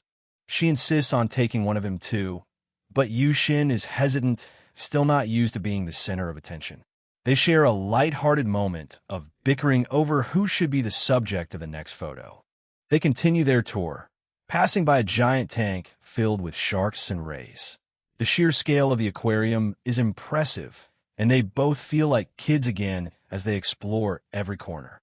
An announcement for the dolphin show catches their attention, and they decide to head that way. Yushin realizes that the outfit Turu-san gave him is actually quite comfortable, which has helped him stay at ease. Nanami suddenly makes a bold suggestion, asking if she can call him Daddy, since he looks so much like her father in his new outfit. The idea sends Yushin into a state of total shock. She quickly realizes how weird that sounded and tries to take it back, her face turning a deep shade of crimson. They both find themselves in a state of mutual embarrassment as they try to regain their composure. In the midst of their awkward moment, a young girl suddenly runs up and grabs onto Yushin's leg, calling him Daddy. The entire situation descends into comedic chaos as Yushin tries to figure out what's happening. A little girl stands alone, bawling her eyes out for her mommy. Nanami and Yushin spot her and rush over. Nanami immediately drops to the girl's level to try and calm her down. The girl is still a bit wary, so Nanami introduces herself and Yushin with a warm smile. Wiping away her tears, the little one introduces herself as Yuki. Nanami tells her what a pretty name that is. Nanami gently takes Yuki's tiny hand and suggests finding a place to sit and rest. Yuki reaches out to Yushin too, calling him Big Brother. He's stunned by how small and frail her little hand feels when he takes it. They find a bench, and Yuki clings to Nanami's arm, still looking pretty nervous. Yushin thinks she just needs a moment to settle. Yushin offers to go grab her a drink. Yuki perks up and asks for some orange juice, so he heads off to find a vending machine. While they wait, Nanami asks if she remembers where they got separated. Yuki explains she was just looking at the fish when her mom suddenly vanished. The memory of being alone makes Yuki start to tear up again, but the duo promises they'll find her mommy together. Yushin suggests finding some aquarium stuff to help. Yuki starts blaming herself, crying that it's because she told her that she hated him for working too much. Nanami pulls her close, explaining that everyone fights with their parents, but it's okay because they always make up in the end. Yuki finally stops crying and thanks them both with a bow. She's looking much more like her cheerful self now. Out of nowhere, Yuki blurts out that Nanami's chest is just like her mommy's. She then innocently asks Yushin if he loves them too. Yushin is sweating bullets as the kid goes on about how soft and warm they feel. He realizes there's no way to answer this without it being weird. He manages to play it cool, telling Yuki he loves everything about Nanami equally. With the crisis averted, they head to the information desk. It doesn't take long for Yuki's parents to come running. The little girl apologizes to her dad immediately, and the family is reunited. Yushin tells Nanami she was impressive, saying she handled things like a real mother. The comment catches her completely off guard. Just as things settle down, Yushin's stomach lets out a massive growl. Nanami laughs and says it's perfect timing for lunch. She reveals that she actually stayed up late to make lunch for them. Yushin feels a bit bad he didn't help, but he's definitely hungry. He wonders how she fit an entire lunch for two in such a tiny bag. Nanami just gives him a mysterious wink. They head to the park next door, getting their hands stamped so they can re-enter later. Yushin is still trying to figure out where the food is hidden. It turns out she came to the aquarium early just to stash a massive locker full of supplies. Yushin is blown away by her planning. Nanami admits her mom and sister helped, but she was worried it might be too much. Yushin realizes her preparation skills are way out of his league. The park is buzzing with families, and Yushin points out a nearby table they can use. Nanami isn't having it. A real picnic needs a blanket. She spreads one out on the grass and starts unpacking the containers. The bento is a masterpiece, complete with octopus sausages and panda rice balls. Yushin can't believe how much effort she put into this. She offers him his choice of toasted sandwiches, proudly mentioning she made both tuna and egg. Yushin takes a bite of the egg sandwich and is floored by how good it is. He's also surprised to see she even brought a thermos of hot soup. Nanomi takes a sip of his drink, and Yushin realizes they just had an indirect kiss. He gets flustered, but she just teases him for being so old-fashioned. She points out that he's blushing like a tomato. Yushin tries to play it off, telling her she really shouldn't bring that up. To make it even more embarrassing, Nanomi picks up some food and tells him to open wide.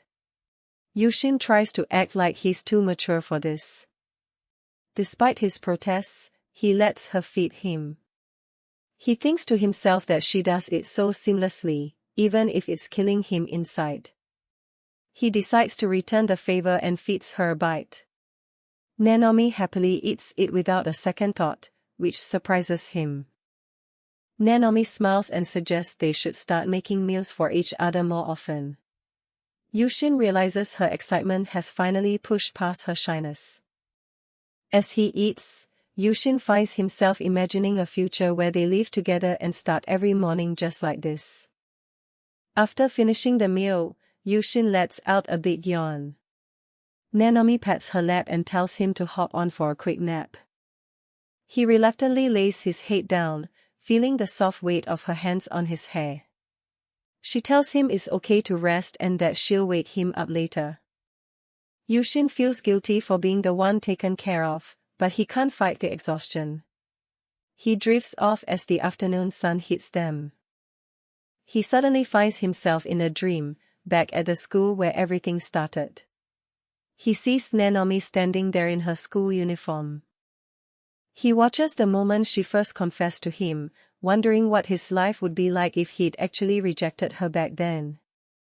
In this dream version of the confession, there's no one to interrupt them. Nanomi blushes deeply as she asks him to be her boyfriend. In his dream, Yushin is finally having that perfect, uninterrupted moment with Nanomi. Suddenly, Yuki crashes the party, diving right onto his leg and ruining the vibe. The dream gets even weirder as Yuki starts calling Nanomi mommy and begs for a bite of her lunch. Yuki happily munches away on a rice ball. Yushin thinks to himself that the motherly role actually fits Nanomi perfectly. Yuki tells her parents they should join in, and that's when Yushin finally snaps back to reality. He wakes up to find Nanomi smiling down at him. He's been out for a solid hour right on her lap.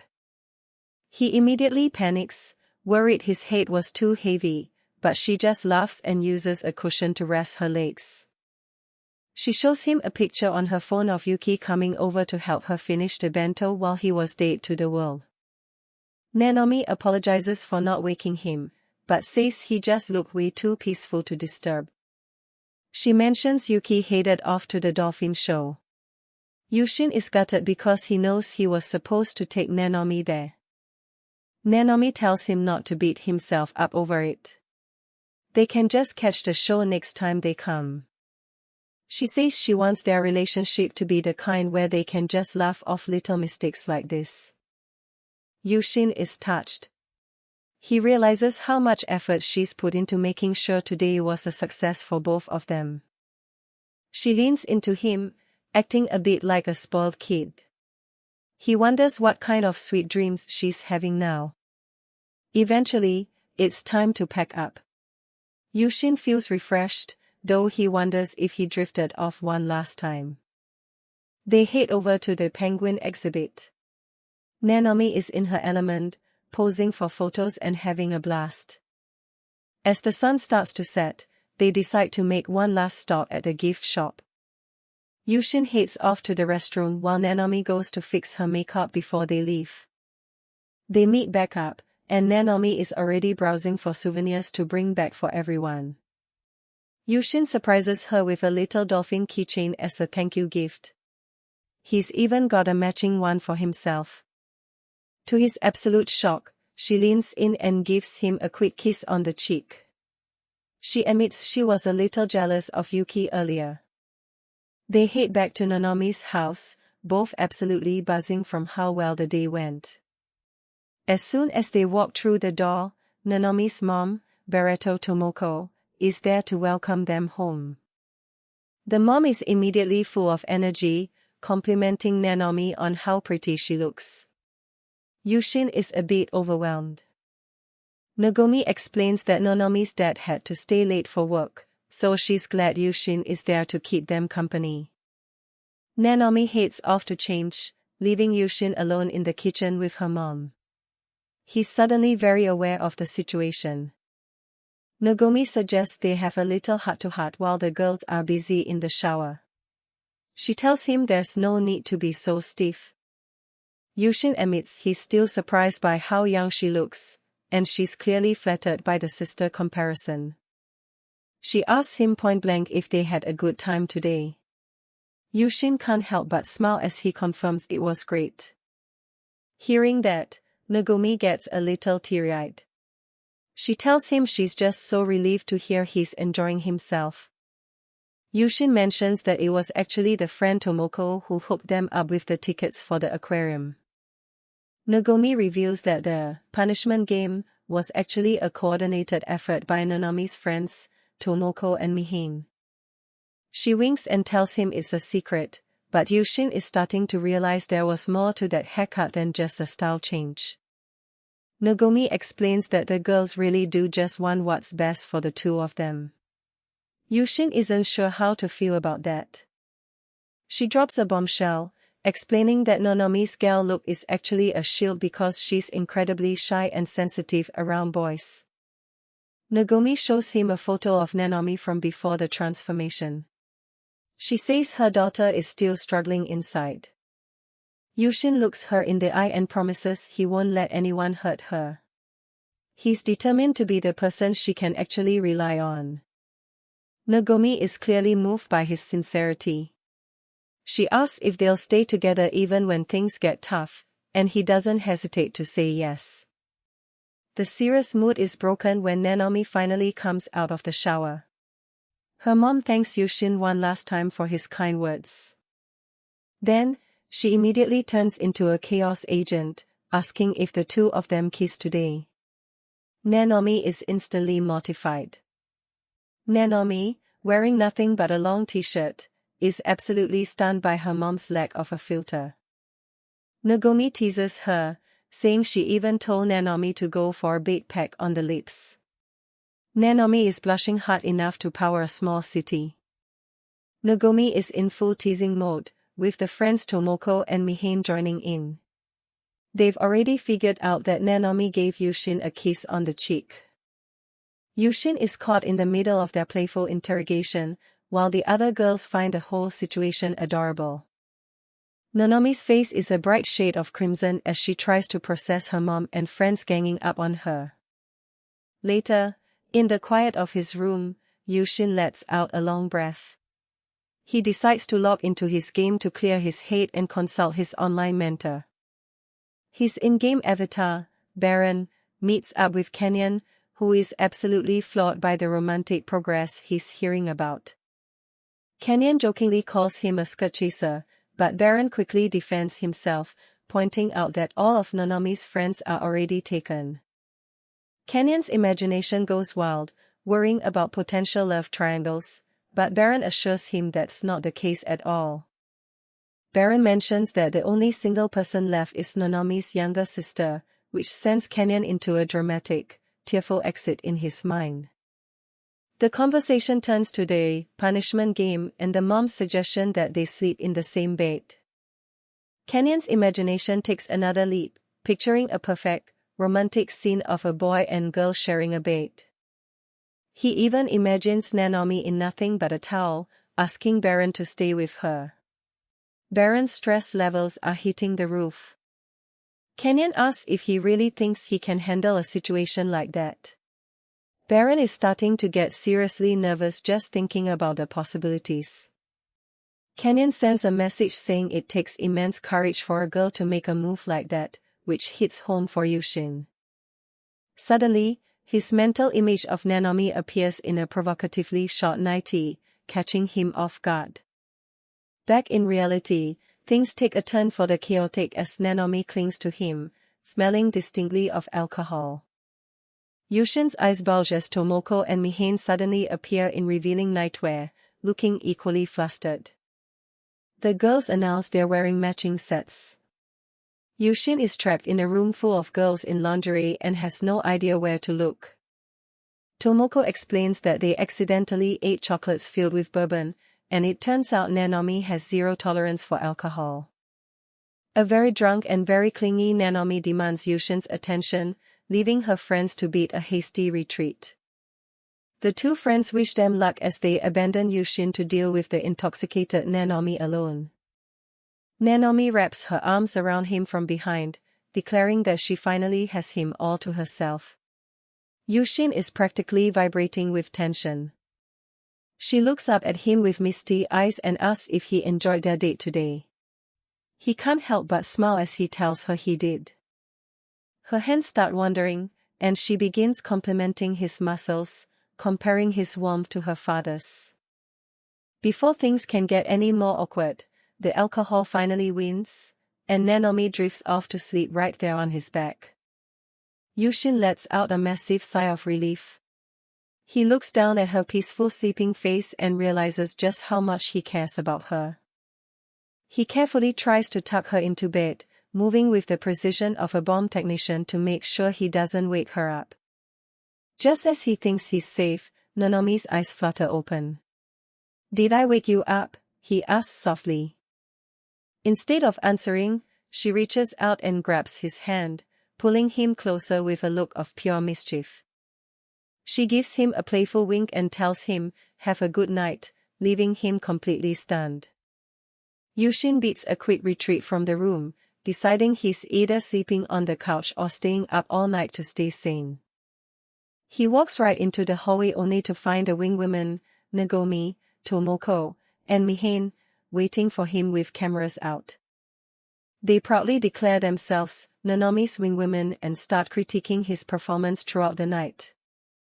They admit they didn't expect the bourbon chocolates to make Nanomi quite that aggressive, but they're happy with the results.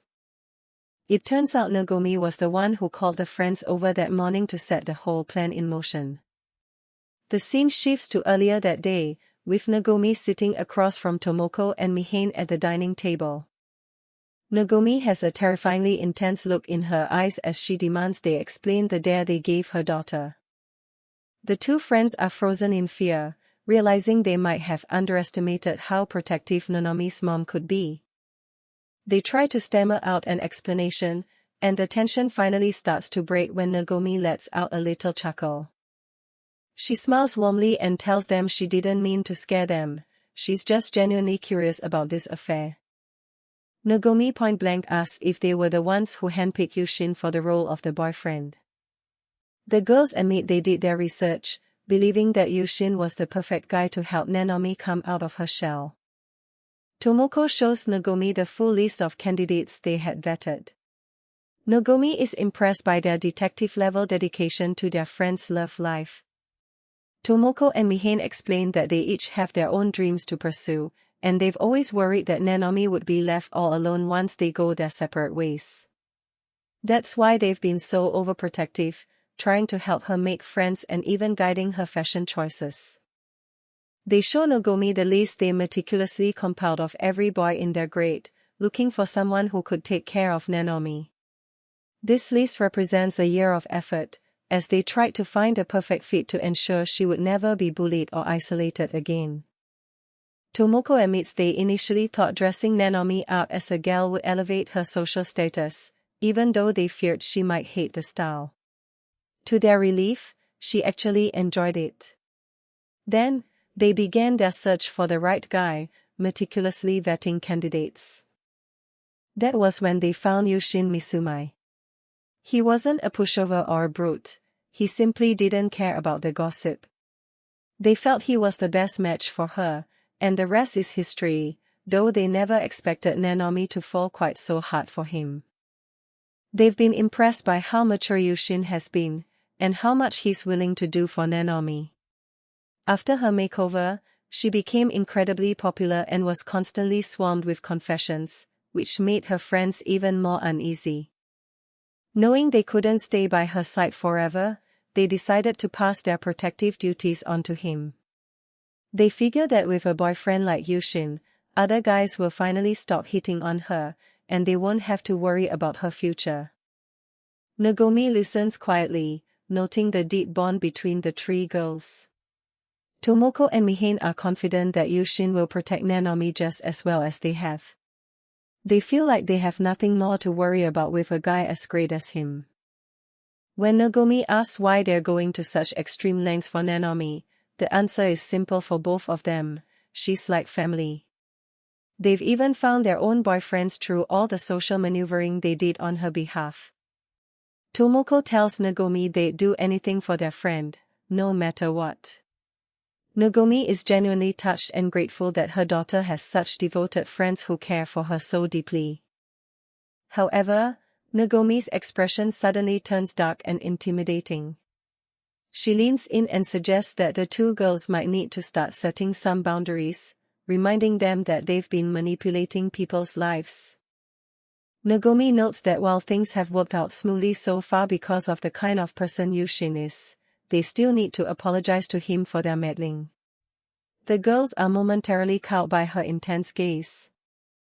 Nagomi softens her expression and adds that she also plans on giving Yushin her own thanks. The girls agree that they should probably set some boundaries, though they're still beaming with the success of their plan. Later that night, Tomoko and Mihane are relaxing in their room, reflecting on how formidable Nanomi's mother really is. Despite their outward confidence, Mihane admits she's still a little scared of Nagomi's intensity. Mihane begins to sulk, worrying that people usually hate being manipulated the way they manipulated Yushin. Tomoko tries to comfort her, but the weight of their actions is starting to sink in. Nagomi suddenly pops her head into the room with a cheerful smile, telling them not to worry. She declares that she'll be there to fix things if they ever go wrong, because she would do anything for her girls. The two friends are once again amazed by her overwhelming spirit. Nanomi wakes up in a fog. She looks around and realizes she's actually in Yushin's study room. Yushin tries to explain that she just passed out, but she's already burying her face in the covers. She's dying of embarrassment. Yushin thinks back to last night when he kissed her forehead. He decides to take that secret to the grave just to spare her any more shame. He plays it cool and says they just talked until she drifted off. Nanomi's actually bummed she missed out on their deep conversation. Nanomi stands up to stretch, totally forgetting she's in a see-through nightgown. Yushin is doing his best to look at literally anything else. She finally notices her outfit and shrieks. Yushin just points out that she's the one who walks into his room like that. She asks if she did anything weird, and Yushin realizes she actually trusts him a lot more than he thought. He gives her a little taste of the truth, that she was filling up his stomach. Nanomi is officially horrified. She's desperately trying to remember the details, but her brain is just a blank. Yushin tells her it's fine, just let it go. He offers her a hand to help her up. It's breakfast time, and the whole crew is waiting for them downstairs. Nanomi is still super wobbly from the hangover. She ends up leaning right into him, and his heart rate definitely isn't normal. She's nursing a headache from one single whiskey chocolate. Yushin makes a mental note to never touch alcohol. She asks for a piggyback ride downstairs. Yushin shuts that down immediately, given her current outfit. That's a recipe for disaster. They walk into the dining room together. The whole family and the girl squad are already seated and ready to dig in. Nanomi's dad, Barreto Genichiro, sees her outfit and just about has a heart attack. He's yelling, but Nanomi is way too tired to care. Tomoko realizes Yushin spent the night on the couch. Genichiro is so impressed by his restraint that he calls him a true man and shakes his hand. Matsuko and Otofuke are already at the table, looking totally refreshed. Nanomi feels bad for oversleeping while they did all the cooking. She really wanted to make Yushin's lunch bento. The girls start teasing her about how much she's grown up since they first met. Mitsuko whips out her phone to show off some candid shots of them from last night. They were caught in 4K. Tomoko has a big smile on her face, but she's taking the girls into the other room for a private chat. Yushin has a bad feeling about this. Tomoko tells the girls she's not actually angry, she just wants to know the why behind the whole setup. Meanwhile, Yushin heads out for school. He leaves the house feeling a little drained after all the morning drama. He thinks about how his commute used to be a solo mission. Now, it's a regular group outing with the girls. He knows he needs to keep some boundaries, but he's starting to wonder if these girls will end up being his actual friends too. He starts to feel a bit isolated as the girls chat amongst themselves. He wonders if he's just the odd one out today. Back in the interrogation room, Tomoko is getting the full story. Mitsuko explains they chose Yushin because he seemed like the safest choice for Nanomi. They show Tomoko the full list of guys they considered before settling on him. It's a surprisingly long list. They were worried about Nanomi being left behind when they all graduate, so they wanted to make sure she was in good hands. They reveal that Nanomi was actually the one being aggressive last night. Yushin was the one playing defense the whole time. Tomoko is impressed. She didn't realize the girls were looking out for her daughter this much. The atmosphere in the room changes. Tomoko is ready for the real talk now. She asks point-blank about the punishment game aspect of the confession. Things are getting serious. The girls are absolutely sweating bullets. Tomoko's smile is friendly, but her eyes say otherwise. Mitsuko tries to find the words. There's really no escaping this conversation. Tomoko tells them to relax. She just wants the detailed version of how this all started. She asks again, out of all the guys they could have picked, why specifically Yushin? They thought he was a low-energy herbivore guy. Someone who wouldn't be too overwhelming for Nanomi to handle as a first boyfriend. But they admit he's surprised them. He's taking a lot more initiative than they ever expected. They confess they were actually tailing them on their date just in case anything went sideways. Talk about overprotective. But after seeing him in action, they realize he's more of a knight than just some quiet kid. Tomoko asks why they would go through all this trouble just for Nanomi. They answer without hesitation, they love her. Tomoko is touched that her daughter has such loyal friends. Tomoko emphasizes that things need to be settled properly, and that includes Nanomi too. She's got that scary mom smile on. She's sure that things will turn out fine, though. Both girls look a bit nervous as she tells them they'll eventually have to apologize to Yushin. They agree they haven't thanked Yushin enough yet. Mitsuko and Otofuke look much more relaxed now that they've talked it out. Mitsuko is really something else. Even so, the girls admit that the whole situation is still pretty scary. They're worried that deciding everything on their own might make them hated. The doubt is starting to creep in. At school, someone is approaching class 222. Yushin looks up as a senior suddenly calls out his name.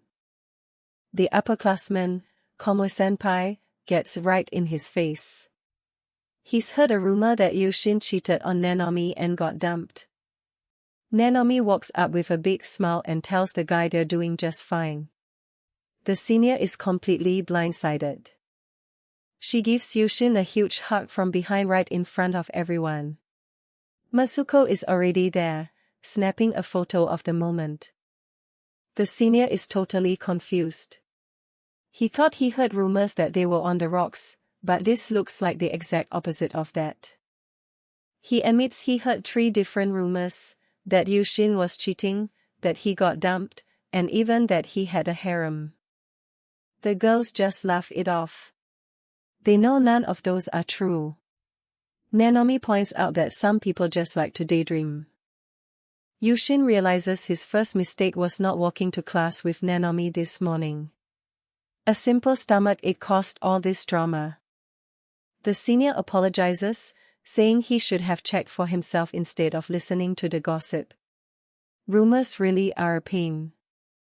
He promises to make sure everyone knows the truth.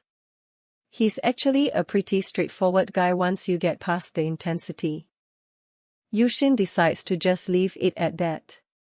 He didn't even know that group of people, so he wasn't really bothered by their talk. Lunchtime rolls around, and Nanomi brings out her bento.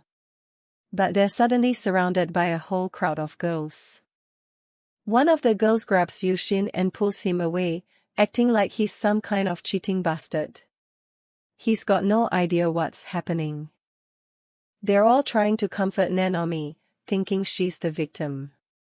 The guys in the background are just as confused as Yushin is. Nanomi pulls out her phone to show them a picture. She's got the proof that they're still very much in love. The crowd sees a picture of Yushin and Nanomi with a little girl. Now they've started a whole new rumor that the two of them have a kid together. Nanomi laughs it off, saying people would realize it's impossible if they just use some common sense. She knows the rumors will die down eventually. Nanomi's friends borrow her for a bit, leaving Yushin alone. He doesn't mind, he just tells her to have fun. Normally he'd be annoyed by all the questions, but today he's got something else on his mind. He's at a hobby craft store. He wants to make a handmade gift for Nanomi. He really appreciated the bento she made for their date and wants to return the favor. His online friend, Baron, gave him some advice. A handmade present could be a nice surprise for their 1-month anniversary. Yushin is determined to confess his real feelings on that day. He's looking at resin starter kits, wondering what she'd like. He thinks a ring might be too much, so he settles on a pendant. He's completely lost looking at all the different designs, though. He finds a cute design and imagines her reaction. Just 2 weeks ago, being alone like this was his normal. He realizes he's feeling a bit lonely after being apart from her for only a couple of hours. Things have definitely changed. Suddenly, Nanomi appears behind him. She slipped out early just to see him again. Yushin is startled, and Nanomi teases him with a wink. He's just glad to be with her again. Back in class, the math test results are out. The class average was a 35.8, which is pretty brutal. Yushin looks at his paper and sees a big fat 36. It's technically a passing grade, but it's the lowest score he's ever gotten. He's worried his grades are starting to slip. He used to average way higher, and the timing couldn't be worse. Nanomi peeks over his shoulder to see how he did. Yushin tries to hide it, but it's too late. She shows him her score, an 87. It's more than double what he got. Yushin is beyond impressed. Nanomi looks a bit down, wondering if his grades dropped because they've been spending so much time together. He tries to tell her it's not her fault, but he knows he hasn't been studying at all lately. He's been too busy with games and working on her gift. He thinks about staying up all night to study, even if it kills him. He's gotta get his grades back up. Nanomi gets right in his face and tells him not to pull all-nighters. She's genuinely worried about him. She proposes a solution: they should start studying together. She offers to tutor him since they're usually just hanging out in his room anyway. Nanomi points out that their hanging out can be considered a studying date. Yushin looks at her, a bit confused by the logic but not exactly complaining. When Yushin asks if their time alone in his room counts as a date, Nanomi gets flustered and hits him repeatedly. She's embarrassed by how easily he says things like that. Back at the house, Yushin is surprised when Nanomi shows up wearing a professional blouse and skirt. She explains she borrowed it from her mom to get into the tutoring spirit. Nanomi poses for him, asking if he likes the look. Yushin is clearly embarrassed, especially when he sees how tight the outfit is from behind. Nanomi puts on her glasses and gets serious, looking over Yushin's test results. Yushin tries to focus but finds it hard with her sitting right there in that outfit. She explains that memorizing formulas isn't enough, he needs to truly understand the math. Yushin listens as she points out where he went wrong, impressed by her knowledge. Yushin is sweating, his eyes wide as he realizes something. Nanomi notices his odd behavior and asks if he was looking at something he shouldn't have. He admits he saw a glimpse of her bra through the white blouse. Nanomi turns red and covers herself, but tells him she doesn't mind since it's him. Nanomi goes to change and comes back in an oversized hoodie and leggings. She asks if he can finally focus on the books now that she's covered up. Yushin thinks this outfit is just as cute, but they decide to wrap up the session. Nanomi tells him she actually wants to be a teacher in the future.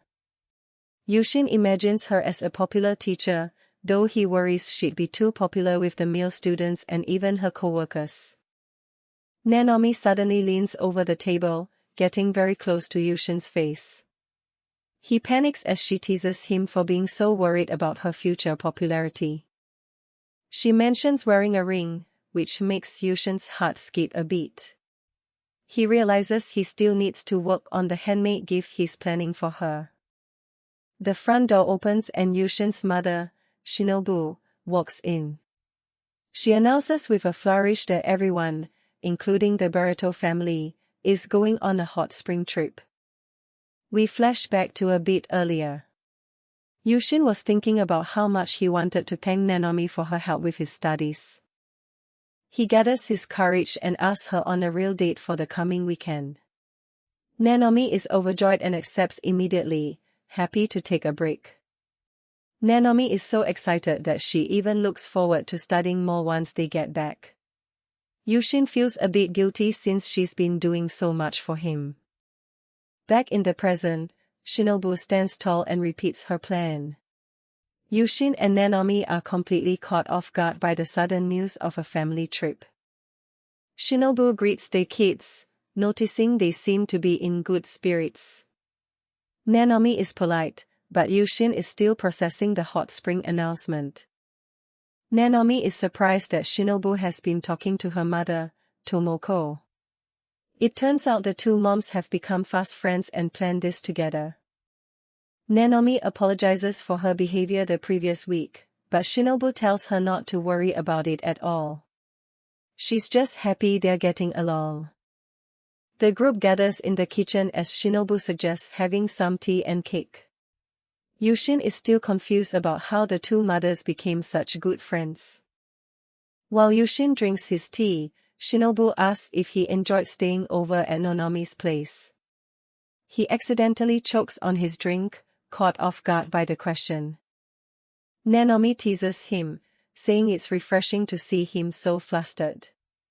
Yushin knows he's in for an embarrassing evening with his mom around. Shinobu pulls out her phone and mentions she didn't think they'd be doing those things before marriage, referring to the photo she saw. Yushin is mortified. Nanomi is blushing furiously while Yushin tries to explain. Shinobu just smiles, clearly enjoying the teasing of the young couple. Shinobu sighs, thinking about how quickly they've grown up. Yushin has no idea what facts she's talking about, but he knows better than to argue. She gets back to the point, they are definitely going to a hot spring this weekend. She's already decided everything. Yushin asks why the sudden trip. Shinobu wonders if he dislikes hot springs, but he admits he just hasn't been to one in a long time. Shinobu looks at him seriously, pointing out that he hasn't exactly been a social person until now. She thinks this trip will be good for him. She gives him a lecture about broadening his horizons and social growth if he wants his relationship with Nanomi to work in the long run. Yushin watches her adjust her glasses, suspecting his mom is just making up excuses so she can go on a vacation herself. He starts to imagine Nanomi wearing a yukata after taking a bath, and his face turns beet red from the thought. Driven by his imagination, Yushin asks Nanomi what she thinks. She's more than happy to go along with the trip, especially if it's with him. Nanomi's eyes sparkle as she realizes she'll get to see Yushin in a yukata too. Yushin is overwhelmed by her sudden intensity and sparkling eyes. Yushin asks if they'll be with their parents the whole time. Shinobu explains that the adults will be going on their own separate dates once they arrive. Shinobu says the trip is also a way to show thanks to the Barreto family for everything. Nanomi is touched and thanks her for the kind gesture. Shinobu admits she's a bit envious of their sleepover, which makes Yushin wonder just how many layers of plans his mom has. The day of the trip arrives. They've already set off, and Yushin is wondering how things escalated so quickly from a simple study date. Nanomi's father, Genichiro, is at the wheel. Nanomi and Yushin are squeezed in the back seat together, looking a bit awkward. Genichiro talks about how he used to drive through the night when he was younger. He seems to be looking forward to the trip. As the car travels along the mountain road, Yushin looks at the beautiful night scenery and decides that going on this trip with Nanomi might be worth it after all. Soyo teases Yushin, asking if he was thinking about how much he wanted to be with Nanomi. Yushin quickly tries to laugh it off, saying everything is fine and that he'll be with her the whole time anyway. Genichiro announces they'll be pulling over for a break soon. When Soyo offers to teach Yushin some stories about her big sister during the wait, Yushin gets nervous about what kind of secrets she might spill. The car pulls into a convenience store parking lot for a quick rest. Yushin notices Nanomi looking a bit spacey and wonders if something is bothering her. Yushin asks Nanomi if something happened between her and his mom. She gives him a mysterious look and claims it's nothing, but mentions she heard some stories about his past as well. Inside the shop, Nanomi continues to look troubled while browsing the shelves. Yushin watches her from a distance, worried that whatever his mother told her might have changed her opinion of him. They finally arrive at their destination. Yushin is still preoccupied with Nanomi's behavior, but his father, Daiki, tells them to head inside while the adults park the cars. Yushin and Nanomi are greeted by Daiki at the hotel. He thanks Nanomi for taking care of his son and hands them a keycard, telling them to enjoy their stay. Yushin is shocked to realize there's only one room keycard. His father winks at him, telling them to enjoy the city skyline view but warns them not to get up to any funny business.